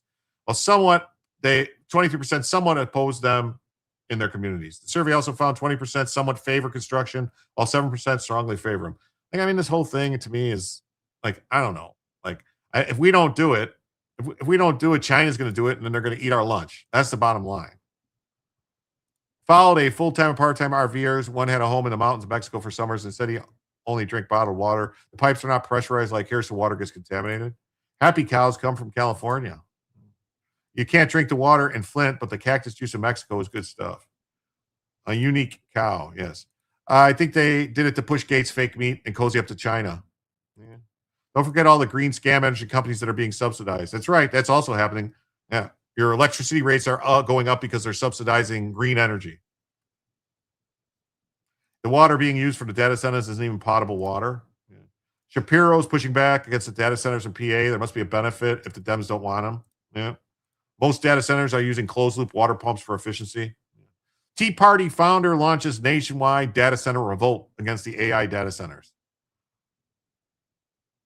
So they're making this a top issue. This is like another wedge issue that they're pushing for the midterms. So basically to fuck up the Republicans. Well, it's not just the economy or foreign policy. There's a public uproar against data centers that could be a decisive issue in the midterms. The Senate Republican campaign arm writing a private memo to top AI companies saying this. This has become a sleeper issue for the entire election cycle. The American people prefer a Republican candidate who wants to only let data centers be built in communities that approve them by a local vote of the people. Joining us now is Alexandra Seymour. She's a senior fellow. I don't have a problem with that. Do you guys have a problem with that? If the local people get the vote, you know, if you want this data center to be built there by the local people, so that would mean like you want to be like in a rural county that doesn't have very many people. My power company was like, let us control your thermostat 40% of the year. We'll save you 20% of your bill. Yeah. And then they want you to, you know, they want you to fucking sweat in the summer and freeze in the winter. Your chat is on fire. Well, thank you. Thank you. Oh, leftist feminist. Oh, let's see. We used to use halogen and HPS metal halide everywhere. No energy efficient, nothing. But now energy is a problem. How when we use less? Such BS. Yeah. Eunuch cows. That's right. Well, yeah, it's crazy. At the Hudson Institute, and it's great to have you here. Can you give us a sense of the scope and scale of how many data centers we have now and how many we need? Yeah, good morning, Dana. Thanks for having me. So data centers have been around for a very long time. In fact, Loudoun County, Virginia, which is just across the way from where I am, they have been touting that they are the data center hub for the globe for a very long time. Now, most of the data centers that we have in the United States are not AI data centers, and that is really where the crux of the concern is. The AI data centers are taking up more power, but this whole story has not been told in full, which is why you are starting to see this big public backlash. And the thing is that we do still need these data centers. They are what power our internet traffic, everything from the emails you send to the videos that you stream online. It's all powered by these data centers. So it really is an opportunity right now to tell the story right about data centers, what the benefits are and what the trade-offs are. So there are many people, and it's a bipartisan issue now, that are questioning all sorts of different things. You mentioned Loudoun County. Let me just show the viewers at home. This is the data center tax that they expect $1.3 billion in revenue. That's 40% of the county's total tax revenue. And here's the so-called godfather of data centers and what he says about all of this. There is no other asset class that will deliver tax revenue in the same way that data centers do. They don't use a lot of services, and they deliver a lot of revenue per square foot. So for a community that is looking for an infusion of tax revenue, there is nothing quite like data centers. But that said, you have to manage it properly and make sure that it's in the right places and that you have the right guidelines in place. So I want to show you a Fox News poll, Alexandra, those opposing data centers at 70%.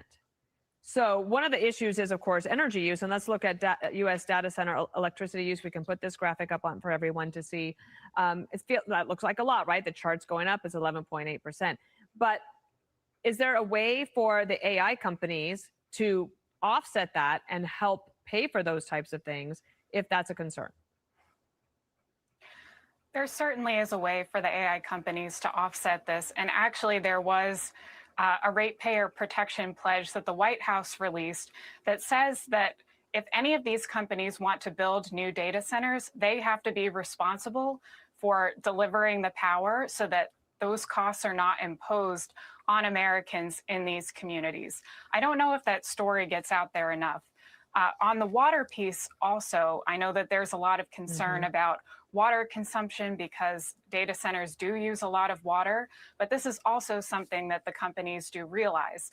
And they have started initiatives to try to make sure that they can be water positive, meaning that they will put more water back into the communities than they actually use to power these data centers.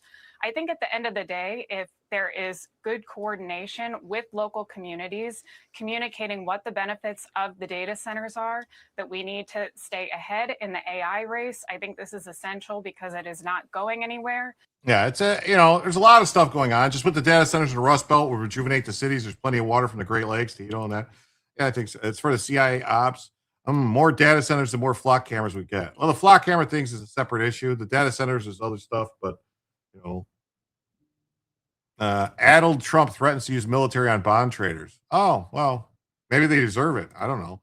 The irony is that the Dems are pushing the data centers. Yeah, everybody's pushing because of the tax money they're going to get. So our friends now are North Korea, Russia, and our enemies are Canada and Denmark. Makes sense. No, our enemies are anybody who's not American. It's like that line. Remember that line from Game of Thrones when Cersei Lannister said to Tywin, "So the Starks are our enemies." Or no, it was Joffrey saying to Cersei, "So Starks are our enemies," and she goes, "Everyone who's not us is our enemies." Yeah, just remember that. They'll come out with contact lens with the abilities of flock cameras. But did you see now Apple has new earpods that have cameras in them that film everything, and that basically you can talk and tell it, and Siri picks everything up. Yeah, without data centers, we would not be here right now. Yeah, it's crazy, right? Let's contaminate the water in Michigan. Amoric gets a great idea. Yeah, there you go. So, this guy says, if Hex says it's so alpha male, why doesn't he his wife accompanying him everywhere? Whatever. You're being a weirdo, dude. Put data centers in the Bible Belt. We'll take them. Yeah. They make a lot of noise, much like a Bitcoin farming factory. Okay. GOP has to understand that AI data centers only benefit large corporations and government, not everyday folks. When it's used for surveillance, it's a political loser. Well, Jace up, if they're providing jobs in the community, that's what I'm saying. If they ask the community, like, hey, if they could vote on it and say, sure, we want this data center to be built here, and as long as they're providing their own power and stuff and not fucking with the water, I don't understand what the big deal is. Especially if they're going to be creating tax revenue, lowering prices, and it's up to the people in that town. Like, if we don't have data centers at all, we just say, nope, we're not going to do them anymore, then China's going to eat our lunch on AI and everything else. You can't. This is basically progress going forward. The people that are basically, a lot of the protests against the data centers is being funded directly from the CCP. First of all, Mr. Wonderful had a whole thing about that. Secondly, this is like the same people that were complaining about what are the people going to do when, if we get rid of, horses to cars, where they were like, no, we can't have these cars. Then we're going to lose the blacksmith. We're going to use this. We're going to lose the people that pick up all the shit off the ground. Cell phones already do what flock cameras do. Yeah. Hey, what's up, lunatic Gage? Whatever. Lefties make a lot of noise, but we don't protest them. Yeah. It's a bot. Hey, Jake Hudson, what's up, dude? How you been? Data centers will increase the tracking ability of everything. How am I doing? I'm doing good. How are you doing? The beast is no longer blind. Yes.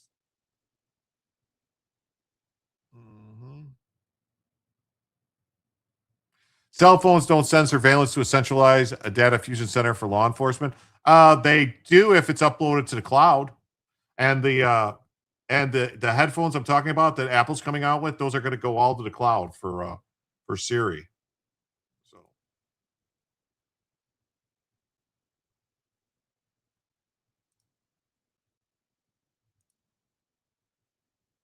Oh, okay. Somebody already got them. No bots. Yeah, get rid of the bots. I stepped away for a few minutes and the freak show appears. Yeah, sure did. Bernie Sanders demands a nationwide moratorium. Yeah, that's because he's a commie and he wants to help the commies.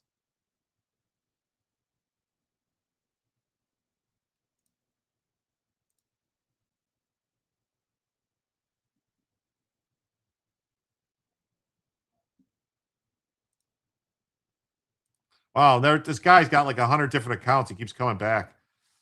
They film the earwax formation. No, they're filming outside. So they're going to see everything around you and track your locations and stuff.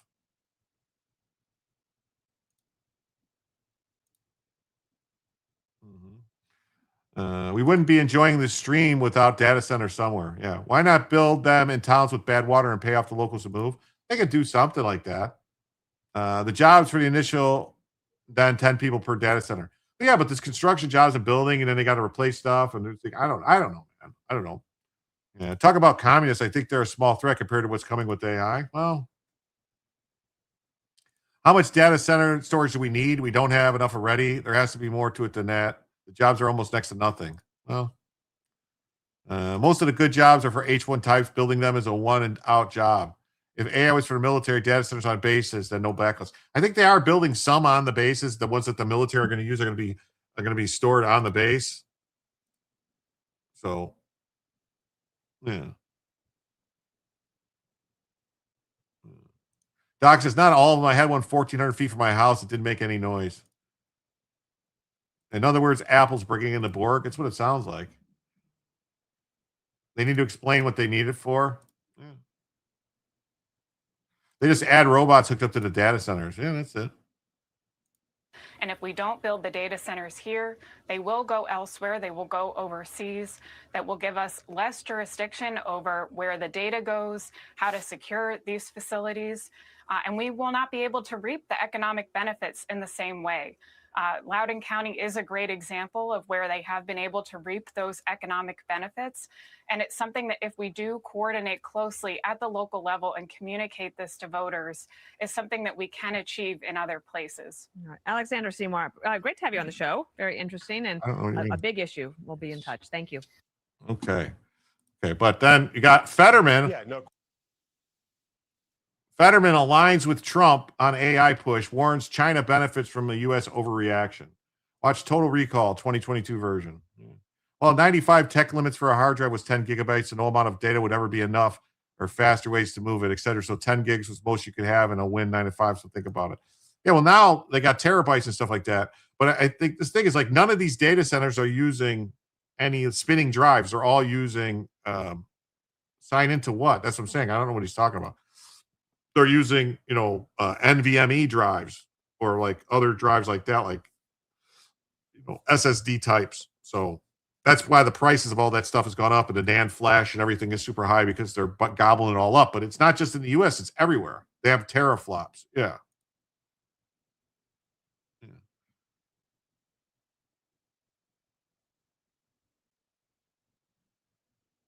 U.S. must secure victory in AI race with China. Well, this is another guy talking about it. If I were a community, I would want the data center. It means jobs, it means income, and it means lower taxes. Data centers across the country, but location matters. And the voters saying they're not so sure. Not in my community, they say. A Fox News poll finding the majority oppose data centers, even across political parties. Interior Secretary Doug Burgum joins us now. So great to have you, Mr. Secretary. And as usual, President Trump is right about this. He obviously cares passionately. No, I know. I have one computer that has 120 terabytes in it, and it's like an older computer that I just have all my movies on, and my new computer has 80 terabytes. My new computer is all NVMe. My old computer is all spinning disks, except for one. RAM manufacturers have manipulated the market since their inception. Every decade they collude to drive prices up, get smacked down, behave for a few years, and repeat. Yeah, that's what they do. about winning the AI race, and the data centers are crucial to that. But the blowback that politicians are getting around the country from these data centers is because you have a lot of communities putting them in places that people don't want them, and they do things like, and obviously they have to compete with them for things like energy. And President Trump says, look, if you're going to have a data center, you're going to have to find an alternative form of energy so that other people's light bills don't go up. Yeah, exactly. And but President Trump, once again, is right on this. We have such an abundant country, so much land, so much space. And unlike if you think about, hey, I'm going to build a big distribution center in a community, then you've got thousands of trucks every day. If you're building big manufacturing, you got inputs coming in and inputs going out. A data center produces its product intelligence. Your manufacturing intelligence, and then it comes out of the plant in a fiber optic cable. So we can put these in places that don't have to be by people. And President Trump is right. Taxes go down. One we built in North Dakota did water capture. They're putting more water back in the system. They lowered the electrical bill for everybody around them. You increase the tax base. So you end up with new schools, new uniforms, and you could have a personalized tutor for every student. So the benefits are not being talked about. They're enormous. Right. But every community, they're not for every community, but because we can export that, the output, the manufactured intelligence, which we need. We need it for education, for healthcare, for defense, for all kinds of breakthrough. Yeah, we need it for everything.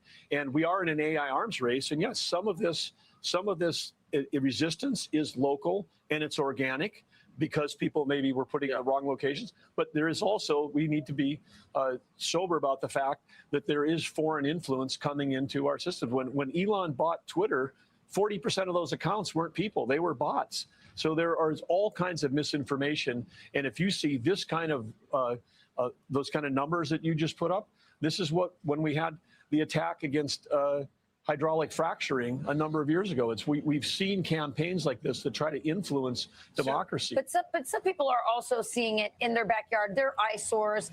They don't like it. Let's look at what Fox News asked people for the main reasons why they oppose data centers. So 50% said it was environmental concerns. 14% said quality of life. Well, here's the thing: if they don't start using nuclear power generation or coal or something like that to generate the power for the data centers, then it will be a problem, and our electricity prices aren't going to go down. Even if they're generating their own electricity, if they're using natural gas, it's going to cause the rest of our prices to go up because of all the peaker plants that use natural gas. The reason our electricity prices are where they're at right now is because if you go back and you look at 2022, like 2021, 2022, when Russia invaded Ukraine, our electricity spiked because we started selling all our natural gas, shipping LNG. Every day there's huge tankers of LNG being shipped out of the U.S. to go to Europe and other places, Russia, Japan, and all around Asia and other places with liquefied natural gas coming from the U.S. That's causing our electricity prices to be higher. Sure, all these places are making money, but it's not helping any of us, really. I mean, it's helping people that work for those companies, but all of us are paying higher electricity prices because we're supplying the world with our natural gas. Yeah, I just want to see what they're going to do with all these old batteries go bad in 10 years. So many divergent thinkers. Yeah, it's crazy. If we don't see electric bills go down, if we don't see tax revenue go up, what will be our recourse? I don't know. Our electricity prices are way up for the 8% of stockholders. Yeah. The problem is even blue states are shoving data centers down the throats of local communities. That's what I'm saying. I don't think it should be forced on any local communities. I think the community should have to vote on it and approve it. Just think how much worse it would be if Trump hadn't reversed several large base load coal plants from shutting down. Yeah, even before the spike. Yes. And they also reversed that one power plant. There was a power plant and a nuke plant they were going to shut down in Pennsylvania. They're like, no, don't shut that plant down. Oh,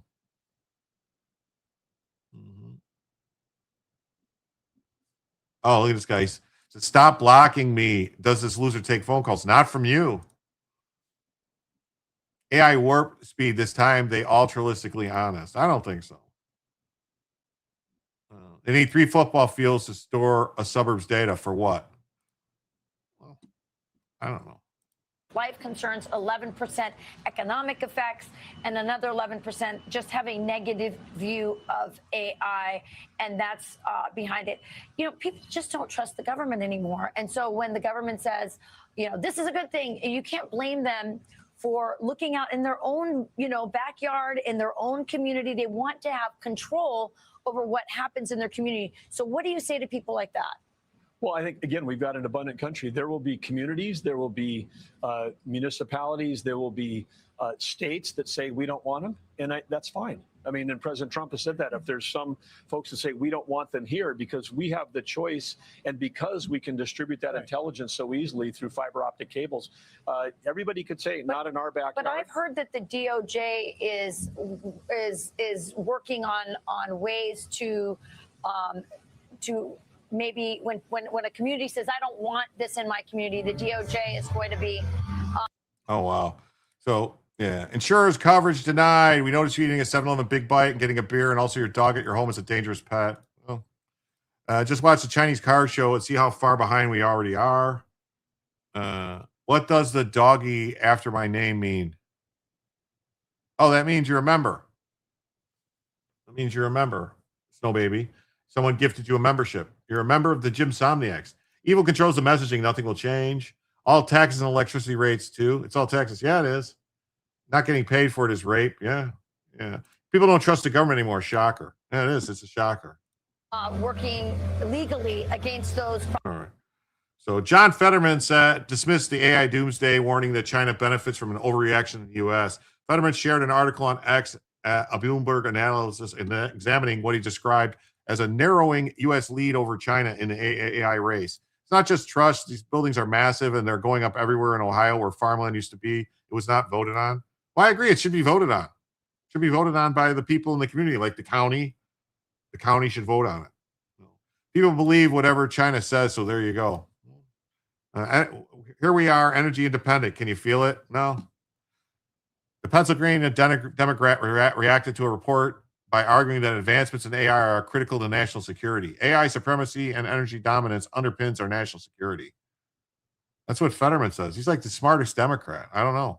Fetterman added that pulling back on emerging tech would only benefit America's competitors. China continues to fuel and benefit from our overreaction. I reject the political pandering and hyperbole over data centers and AI doomsdaying. Insurers have had access to your car data too. You drive too fast, slow, and don't fully stop. Premiums raised. Actually, they don't. You have to give them permission to get that data. They can only get that like if you take your car in for repairs after an accident. They can access your stuff. Depends on where you take it, what you do. If you take them to one of their affiliate places, they can, or they can go there and plug something in. But like, what is it like? Progressive and some other people have like, it's called Snapshot. You plug it into your car, you drive for like a month or whatever. They track your driving, and then they'll lower your rates. They're technically not supposed to raise your rates, but they'll lower your rates. So, yeah, Bernie Sanders wants, it's coming for the AI is coming for the working class. We need to stop it. Yeah. Bernie the commie. Anything that Bernie's against, it should make you immediately say, like, what? Just drive older cars that don't have telematics. Problem solved. The Fetterman stamps puts the Democrat largely in step with President Trump and at odds with Bernie Sanders. So he reacted to an article that Sanders was eyeing a potential pause on AI development. And America must lead development of AI. Otherwise, we live under China's rules. New York is sitting on billions and billions of natural gas, but Andy Cuomo and RFK Jr. made it illegal. How did RFK Jr. make it illegal? I don't understand how RFK Jr. could make natural gas illegal.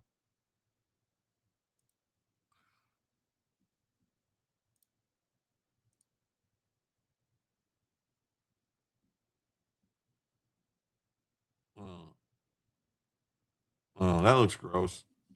AI has no guardrails, no safety mechanisms, no guiding principles, none published anyway. AI will work for the owners of AI. Yeah, well,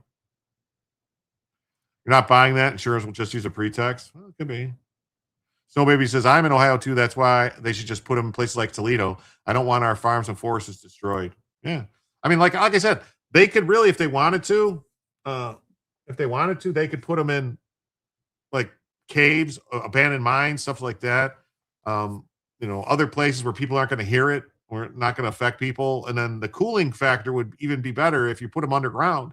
The temperature temperature would be lower. You put them, not super deep, but low enough underground where the temperature is 55 degrees constant or whatever it is. I think it's like 55 degrees. If you get below 6 feet, 8 feet, it's 55 degrees. The temperature, just bury them.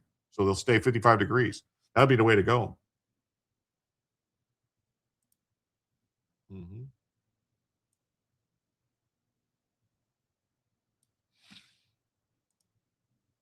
So AI supremacy and energy dominance underpins our national security. He rejects the political pandering. Well, good for him. So Fetterman also championed development of data centers in March. He pushed back against the prospect of imposing a moratorium on them in the U.S. So there you go. So the construction jobs are enormous. We're building the biggest plants anywhere in the world. If I were the mayor of a town or governor of a state and I had a chance to get a plant, I would do it. So that's what, Fetterman aligns with Trump on AI push. So, and then got this next story. Iran says kill Barron Trump claims a $10 million bounty. So they're offering a $10 million bounty to kill Barron Trump. That's what Iran is doing. Had a recall on my car. The tech guy looked at the VIN number on his PC and told me how many miles was on it. Wow, that's crazy. Data centers take far less land than solar farms or freaking windmills. People are freaking out over bullshit. Yeah.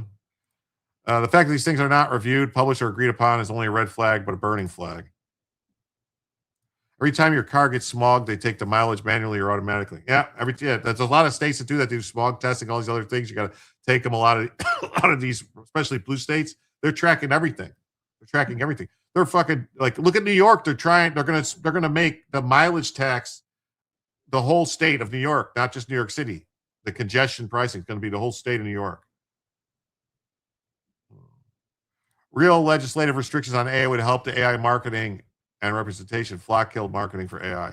Well, here's the problem: is that would only just affect the U.S. JSUP. That the rest of the world's not going to follow the rules. RFK Jr., a longtime environmental activist and Cuomo's former brother-in-law, was a leading anti-fracking voice in the early 2013, banned it statewide. So Iranian media linked to the IRGC has escalated its threats against Donald Trump and President Trump and his family, airing a video that purportedly tracks the movements of his 20-year-old son, Barron. Separate reports claim a $10 million bounty has been placed on his head. Wow. So the production revealed information about Barron's location and movements. The outlet reports claims of a $10 million bounty. The latest threat follows earlier IRGC-linked propaganda against First Lady Melania Trump. The IRGC-affiliated Tasman agency distributed a video titled "Will They Kill Melania?" Oh, this is crazy. So they also have one against Barron Trump. The Secret Service said it's aware of the threatening materials. A massive billboard appeared in Tehran's Islamic Revolutionary Square depicting Trump apparently dead in a coffin with the words, "We kill Trump." Oh. No. The AI for military purposes should be 100% separated and independent from commercial AI. I agree, but they're using a lot of commercial stuff. That's the problem. They're using commercial stuff, which ties in stuff. But I believe they're talking about putting some data centers on bases. Like they have a bunch of military bases, military land all over the country. They could just put them there. Hey, what's up, Red Delta? How you doing? So the threats represent a dramatic escalation from Tehran's longstanding vows to kill President Trump. So they're doing that. And we got this other story here. There's a vile socialist Michigan Dem Senate candidate, Abdul Sayed, takes a swipe at Usha Vance. So commie Senate candidate Abdul El Sayed, who's running against former Congressman Mike Rogers, is under fire after a vile swipe at Mom of Four and Second Lady Usha Vance. Oh, Chinese AI is not going to help cops catch scoff laws, insurers deny coverage. That's what you think. Chinese AI, if they're the only ones that have it, it's going to take over our country and we'll all be fucking speaking Chinese. You better think about it. Think it through. Think it through. Get to putting monies in. I want this new call-in show. Well, we got a little bit of time. We got, let's see here. We got 20 minutes about, and we're still $88 away. So in an ex-post, he suggested the Vance family would not welcome Usha because of her Indian ethnicity.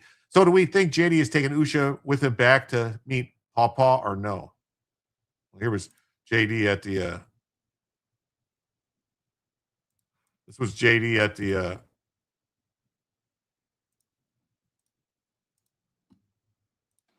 It's sometimes actually hard to understand, like, what do these modern Democrats actually stand for? But look what they say. Pay close attention, and they'll leave these little hints of what they actually care about. Now, El Sayed, this guy running for Senate in Michigan, he once argued, not too long ago, that criticisms of Sharia law were rooted in white supremacy.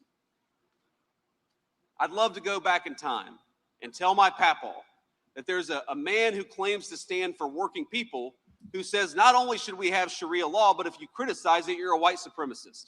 That's not my papaw's Democrat Party, my friends. It's sometimes actually hard to understand. Yeah, it's crazy. So LCN shared the post response to Vance's remarks. I would love to go back in time and tell him there's a man who claims to stand for working people. Yeah. So, Brandon Gill says, why does Abdul Rahman Mohammed El Sayed just assume that all white Midwestern grandparents are racist? That's weird, right? Well, probably because Obama said that they were all racist. That's what Obama said. Threats to ban, even murder AFD, but this. Oh, wow. I saw the link you sent. I'm just trying to get through some of these stories. I'm trying to move some stories around.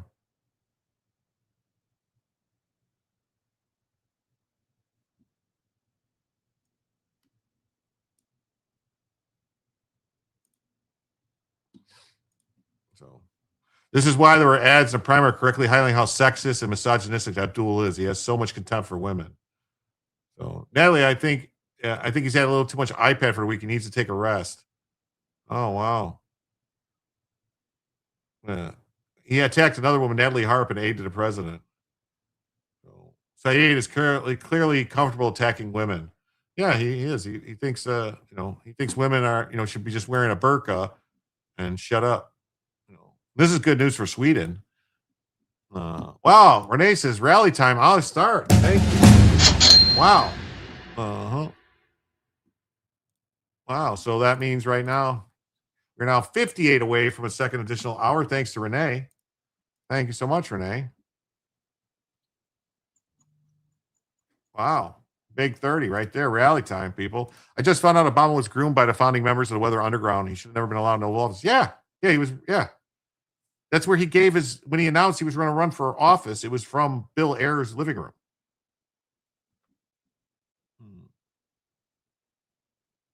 Okay, Hank. Have a great night. I'll see you tomorrow. Have a nice night. I don't know what township it is. Started near Cedar Point, heading to Columbus. Wow. Let's go. Noise. Yes. My grandpa was a loyal Democrat, too. Yeah, well, that's the thing. That those people who were Democrats in the 50s, like JFK would not be a Democrat today. There's no way. I mean, think of his speech. Ask not what your country could do for you, but what you could do for your country. That's like antithetical to everything the Democrat Party stands for today. Antithetical. Yeah. So Sweden's citizenship grants collapsed to just 98 after tough new immigration rule kicks in. Sweden granted citizenship to just 98 people in July, the first month under tougher eligibility rules. They received 2,369 new citizenship applications during the month and decided 2,825 cases, according to figures. And the agency did not say how many of those decisions resulted in rejections. Well, obviously a lot if they only granted whatever that was, the number was 98 of them. The low number of grants comes after Sweden introduced stricter citizenship rules on June 6th. So including residency requirements and self-sufficiency. The agency said numbers should be read with caution. Sweden held its first test on August 15th, and while rating results, they said it's mainly processing cases that end in refusal. So the rules apply to all cases that were still open. By comparison, Sweden granted 1,600 citizenships in June and 18,000 during the first 7 months. So they went from 1,600 to 98. Wow, Sweden's finally waking up. So ready for that pendulum to swing. Syrian nationals who were once among the largest group receiving Swedish citizenship were largely absent from the July grants. Dan says, I want to keep Jim awake and calling. Well, thank you, Dan. I'm very interested to see if it works. So with that, we're now just $53 away from adding a second hour and a call-in segment. Yes. So there were 100,000 open citizenship cases at the end of July, and in May, the courts had ordered agencies to decide 13,000 of those cases without further delay. Yeah, so it seems like they're in a hurry to get the people out. They want to start getting them out. Which some of the people that need to get out are people like this. Vulgar leftist feminist harass and verbally assaults a 17-year-old TPS USA student leader, admits student remarks, have a bad day, sent her in a frenzy. Wow. JFK warned us about the deep state. Yeah, he did. The Indiana mother denies touching the teen or screaming at her, but later admitted in the same interview that she used profanity during the exchange. Red Alert says, I'm hitting the hay, been up since 3 a.m. My eyes don't want to stay open. Thanks for the show. Well, thank you so much. Thanks for being here. College-educated evil feminist slut. Oh, what do you know? There you go. So the dispute centers on Sophie Hunt, who leads Turning Point USA's Club America. She characterized the contact as minor and said she was not injured. Her larger concern is the language she says was directed at student volunteers in front of children. Is there a video showing it? Oh, this is the person here. She's on the cover of The Woke Wifey Woman Will Destroy the Healthy City. Look at that. Whatever. So it gets better. Westfield Living Magazine is featured on its cover in a gushy article. Yeah. They're not going to show the encounter? They're not going to show her getting assaulted? What the fuck? What kind of story is this? She used profanity during the exchange and language was inappropriate. Well, whatever. It's not even going to show me. You're supposed to show, not tell. This is crazy out of Alaska. More chaos. Sullivan backs Sullivan over Sullivan in Alaska. It's nuts, right? 3 people named Dan Sullivan are at the center of Alaska's U.S. Senate race, making for an unusual and controversial campaign.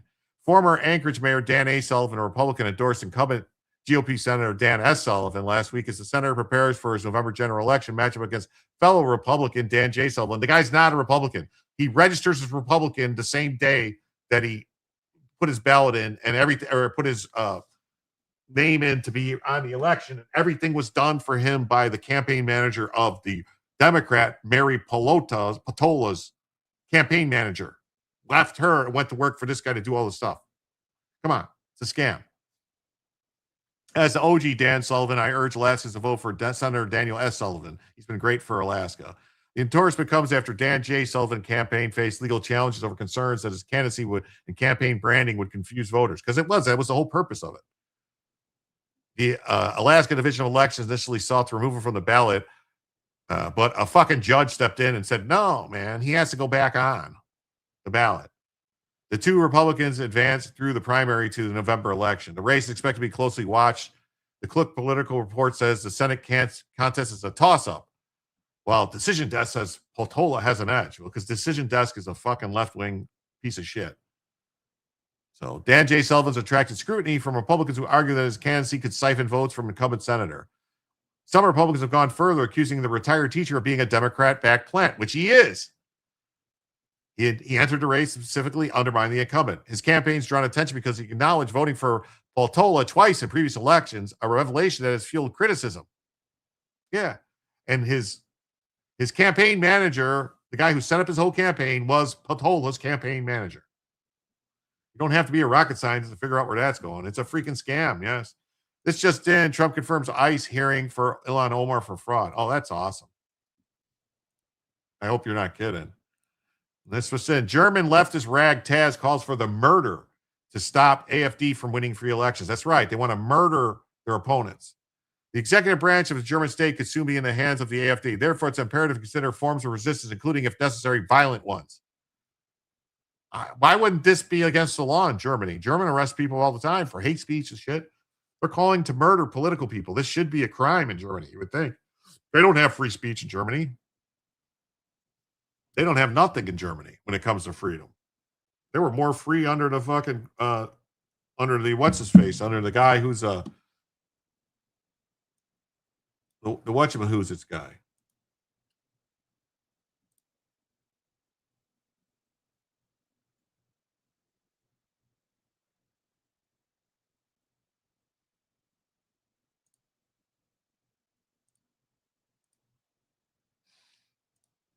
So, in a stunning display of radical left extremism, influential German newspaper Taz has published a column openly contemplates violence against AfD state-led government.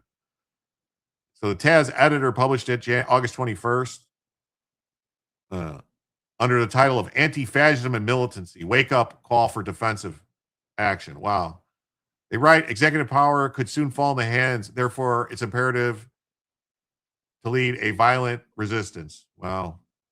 AfD is politically polling between 40 to 43%, far ahead of the establishment CDU. If voters hand the party of a majority or governing role, the left's answer, according to the newspapers, is to start discussing physical violence. Wow. Political violence is not a metaphor. It means beatings, attacks, kidnappings, and yes, murder. I mean, people don't remember. The communists were beating people in the streets in the 1920s and 30s in Germany. That's why the Nazis were able to rise to power, because of the shit the communists were doing. So it's not isolated. German authorities have already recorded a sharp rise in left-motivated violence targeting politicians, offices, and supporters. Yet the mainstream media continue to firewall against serious opposition to open borders and mass migration chaos. Left violence breeds backlash. In 1918 and 19, German leftists rejected the Weimar Republic and launched violent Spartacist uprising aimed at opposing Soviet-style rule. There it is right here. I didn't know they were going to talk in there. They failed and helped create the conditions for the Free Corps, the later militarization of politics. Yeah. This guy and his allies appear determined to replay the same script and then cry fascism when backlash arrives. The AfD's program, secure borders, deportation of foreign criminals, and energy realism and national sovereignty operates fully within Germany's constitutional order. No serious observer claims the party plans a coup. The only coup on the table is the left's refusal to live with election results. Saying we have free speech when people lost their livelihoods for speaking ill of COVID jabs. Well, okay, that was in 2020. I'm not in charge. We're supposed to have free speech. Have a look at the folks that formed the original Antifa in Germany. Yeah, it was these people after the failed communist revolution. That's right. It's all communists. Antifascista, comunista. It's the same thing. So for years, the Western left has insisted that punching Nazis is acceptable to anyone to the right of the Greens. Violence has no place in a civilized democracy. Well, the left is making it uncivilized. So people might need to wake up. People might need to wake up. That's all. People might need to wake up. So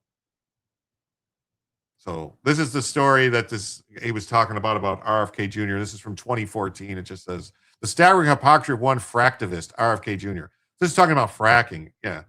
So, yeah, well, fracking thing, I don't know, man. So the very title of the People's Climate March tells us precisely what we need to know. It wasn't about global warming or climate. It wasn't about fracking. Calling it the People's March because it was about communism. All right. RFK Jr. Trust Fund fractivist. Oh, okay. He lives in mansions, travels in expensive SUVs, and drives on private jets. So, yeah. Talks about rational free markets, Econ 101. So, okay.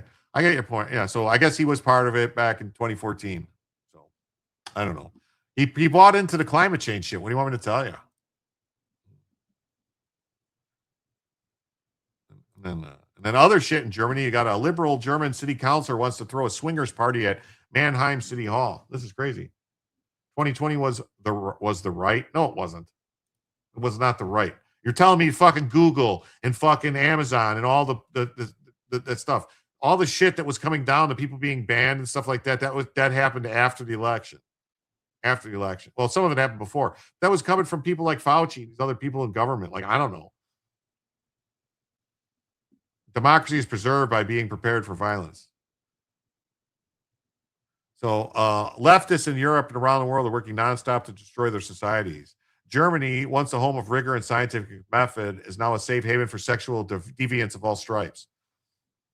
So he hoped the party would help turn the town into a swingers paradise. So he wants to have a swingers paradise. Sharia law plus Bacchanalialia, whatever that is. I think that's the stuff with the kids.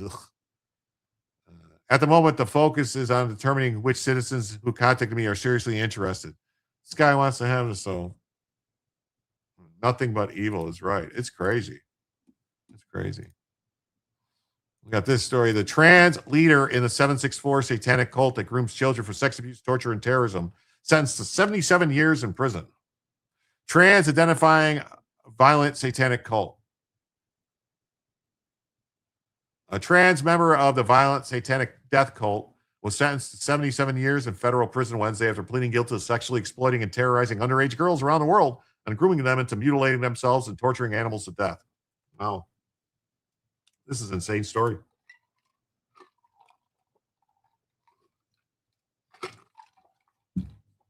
This is an insane story. Kyle William Spitz pled guilty to producing child sex abuse material, possessing and accessing intent to view it, but he wasn't sentenced until Wednesday by Judge Valera. The judge sentenced him to the entirety of what the prosecution had sought.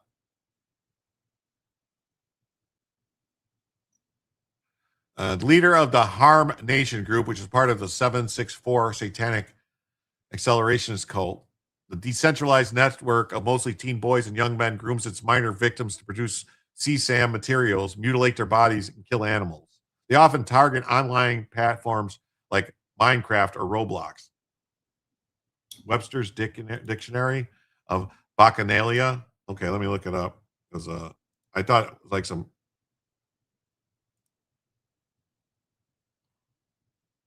Oh, okay.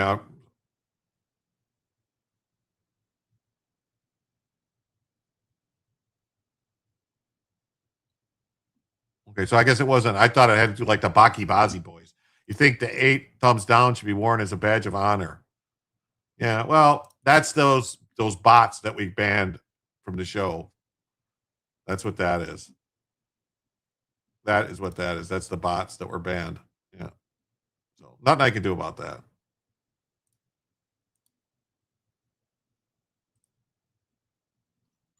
Can't be helped. Can't be helped. So cannot be helped.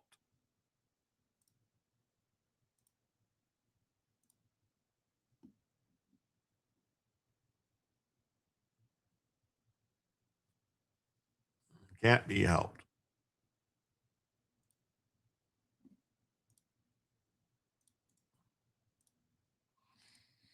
It can't be helped at all. It's crazy.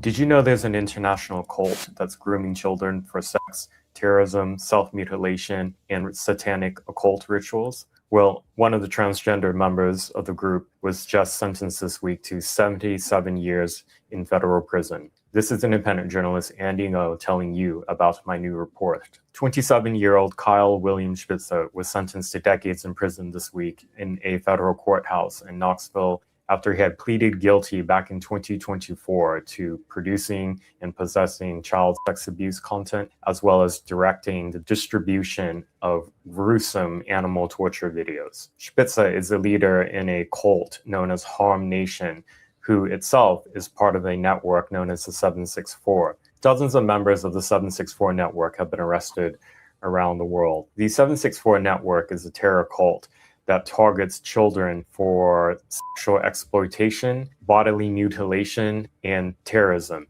A number of mass shooters, including Natalie Rutno, a 15-year-old girl who killed students and herself at a Christian school in Madison, Wisconsin, are among those who have been radicalized and groomed by the group. Kyle's social media footprint shows these that people he are nuts, posted man. extensive photographs of himself dressed in women's clothing and making posts where he identifies as transgender and used she, her pronouns. Spitzer met many of his victims on social media as well as gaming platforms, where he would then, over time, groom them into creating sexual content for his use, as well as escalating his demands. He would have them cut his name into their bodies. This type of content that Kyle directed his victims to make were then shared with members of the 764 network. At least 2 of his victims have committed suicide. A lot of the horrific things that Kyle and members of this cult have done are too graphic for me to say in this video. Please read my report to learn the details about this shocking cult, and the FBI believes that there are hundreds of members of this group around. Oh, that's crazy. Hundreds of members of the group. That's nuts, man. So I hope they get what's coming to them. I hope they do. This next story, look at this. What could go wrong? Detroit public schools are now offering students cash prizes just for showing up. She just had to pull negative attention to KMFDM. These are the easiest people to recruit for things like Antifa and insurgent activity. They have no capacity for empty and act out brutal ways. Yes, that's why that's what they're all doing. If you look at all these people who are attacking stuff, it's always them. A lot of them. Trans weirdos. Look at the guy who, the trans whatever dude who went to go try to kill Kavanaugh, and then all of a sudden he's trans. I Googled it and saw that it's kind of exciting, not holding my breath. They had Bill and Hillary in their grubby hands and still let them go. Yeah. What could go wrong? What could go wrong? Give them money to show up to school. Public schools in Detroit are now rewarding students for attendance with cash prizes. Apparently, no one's told the student that going to school and studying is in their own best interest. Even parents can get in on the action if kids have good attendance records. Wow. Oh, look at this. This Fox News reports. What? No.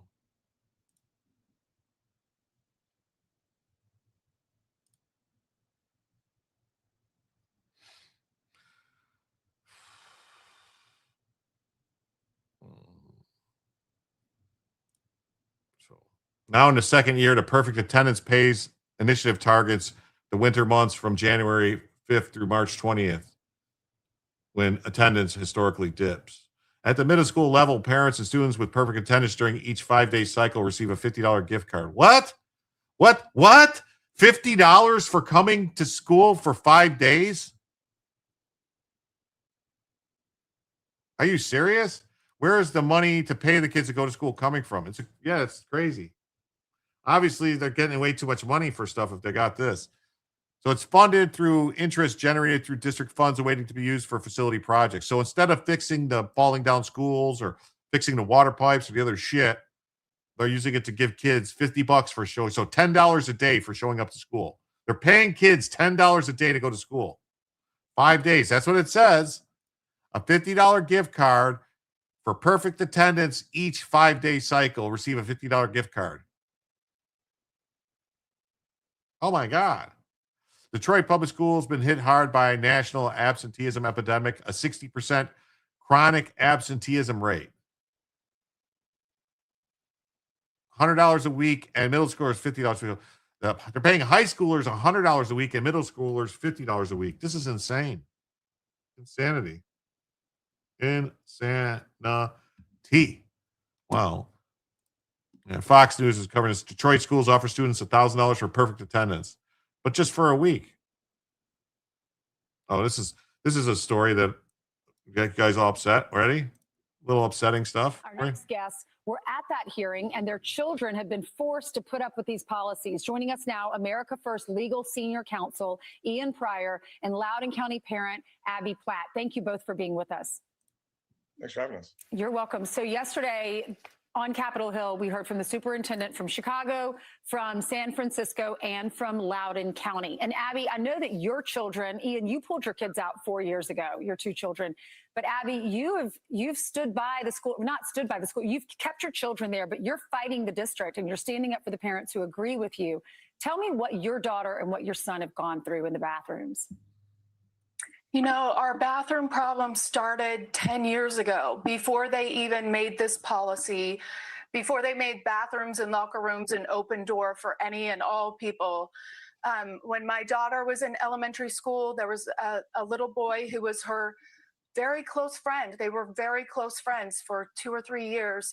And then over the summer, his mom socially transitioned him. He came back to school dressed like a girl with his ears pierced and his hair grown out as much as you can over the summer. And they told my baby, this is our friend and she goes by this name. And these little kids were like, what? So now fast forward, she's a senior in high school. We've been putting up with this for a very long time. That means there are boys in the girls' locker room. There are boys in the girls' bathrooms. When my little boy was in the 5th grade, he had 2 little girls in his class that, as he would describe, were pretending to be boys. This is just insane. These are like little kids, man. This shit shouldn't be happening. It really shouldn't. Well, everybody, we didn't make the goal for the second hour, unfortunately. So that's going to be it for the night. I want to thank everybody who was here. Please remind you all to hit the like button. Please subscribe if you haven't already subscribed. Please hit the like button. Please leave a comment. Comments help. If you leave a comment on the show, it really helps to boost the algorithm and get it put out there to other people. We will try again Monday night, 7 p.m. tomorrow night. Monday through Friday, 7 p.m. is the show. Saturday night, coming up next Saturday, there will be a special birthday show for Jim. Jim's birthday spectacular. We'll have hundreds of guests. Not hundreds of guests, but I'll have a bunch of guests. Hopefully 10, 20 guests will come in and out, different people you may know, people you may not know. Leave a comment on the video after the video on the comment section, not in the chat. You know what I'm saying? Come on. Thank you very much. Great stream. Thank you. But thank you so much. Thank you. Thank you. Thank you, Trooper.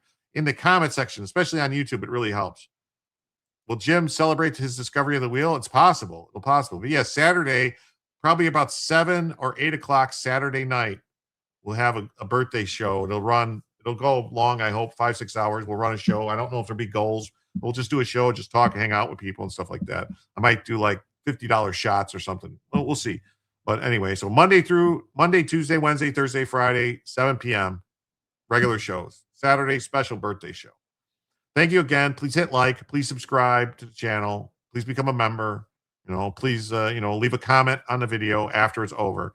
And please tell your friends to come and see Jim so he can tell you the news.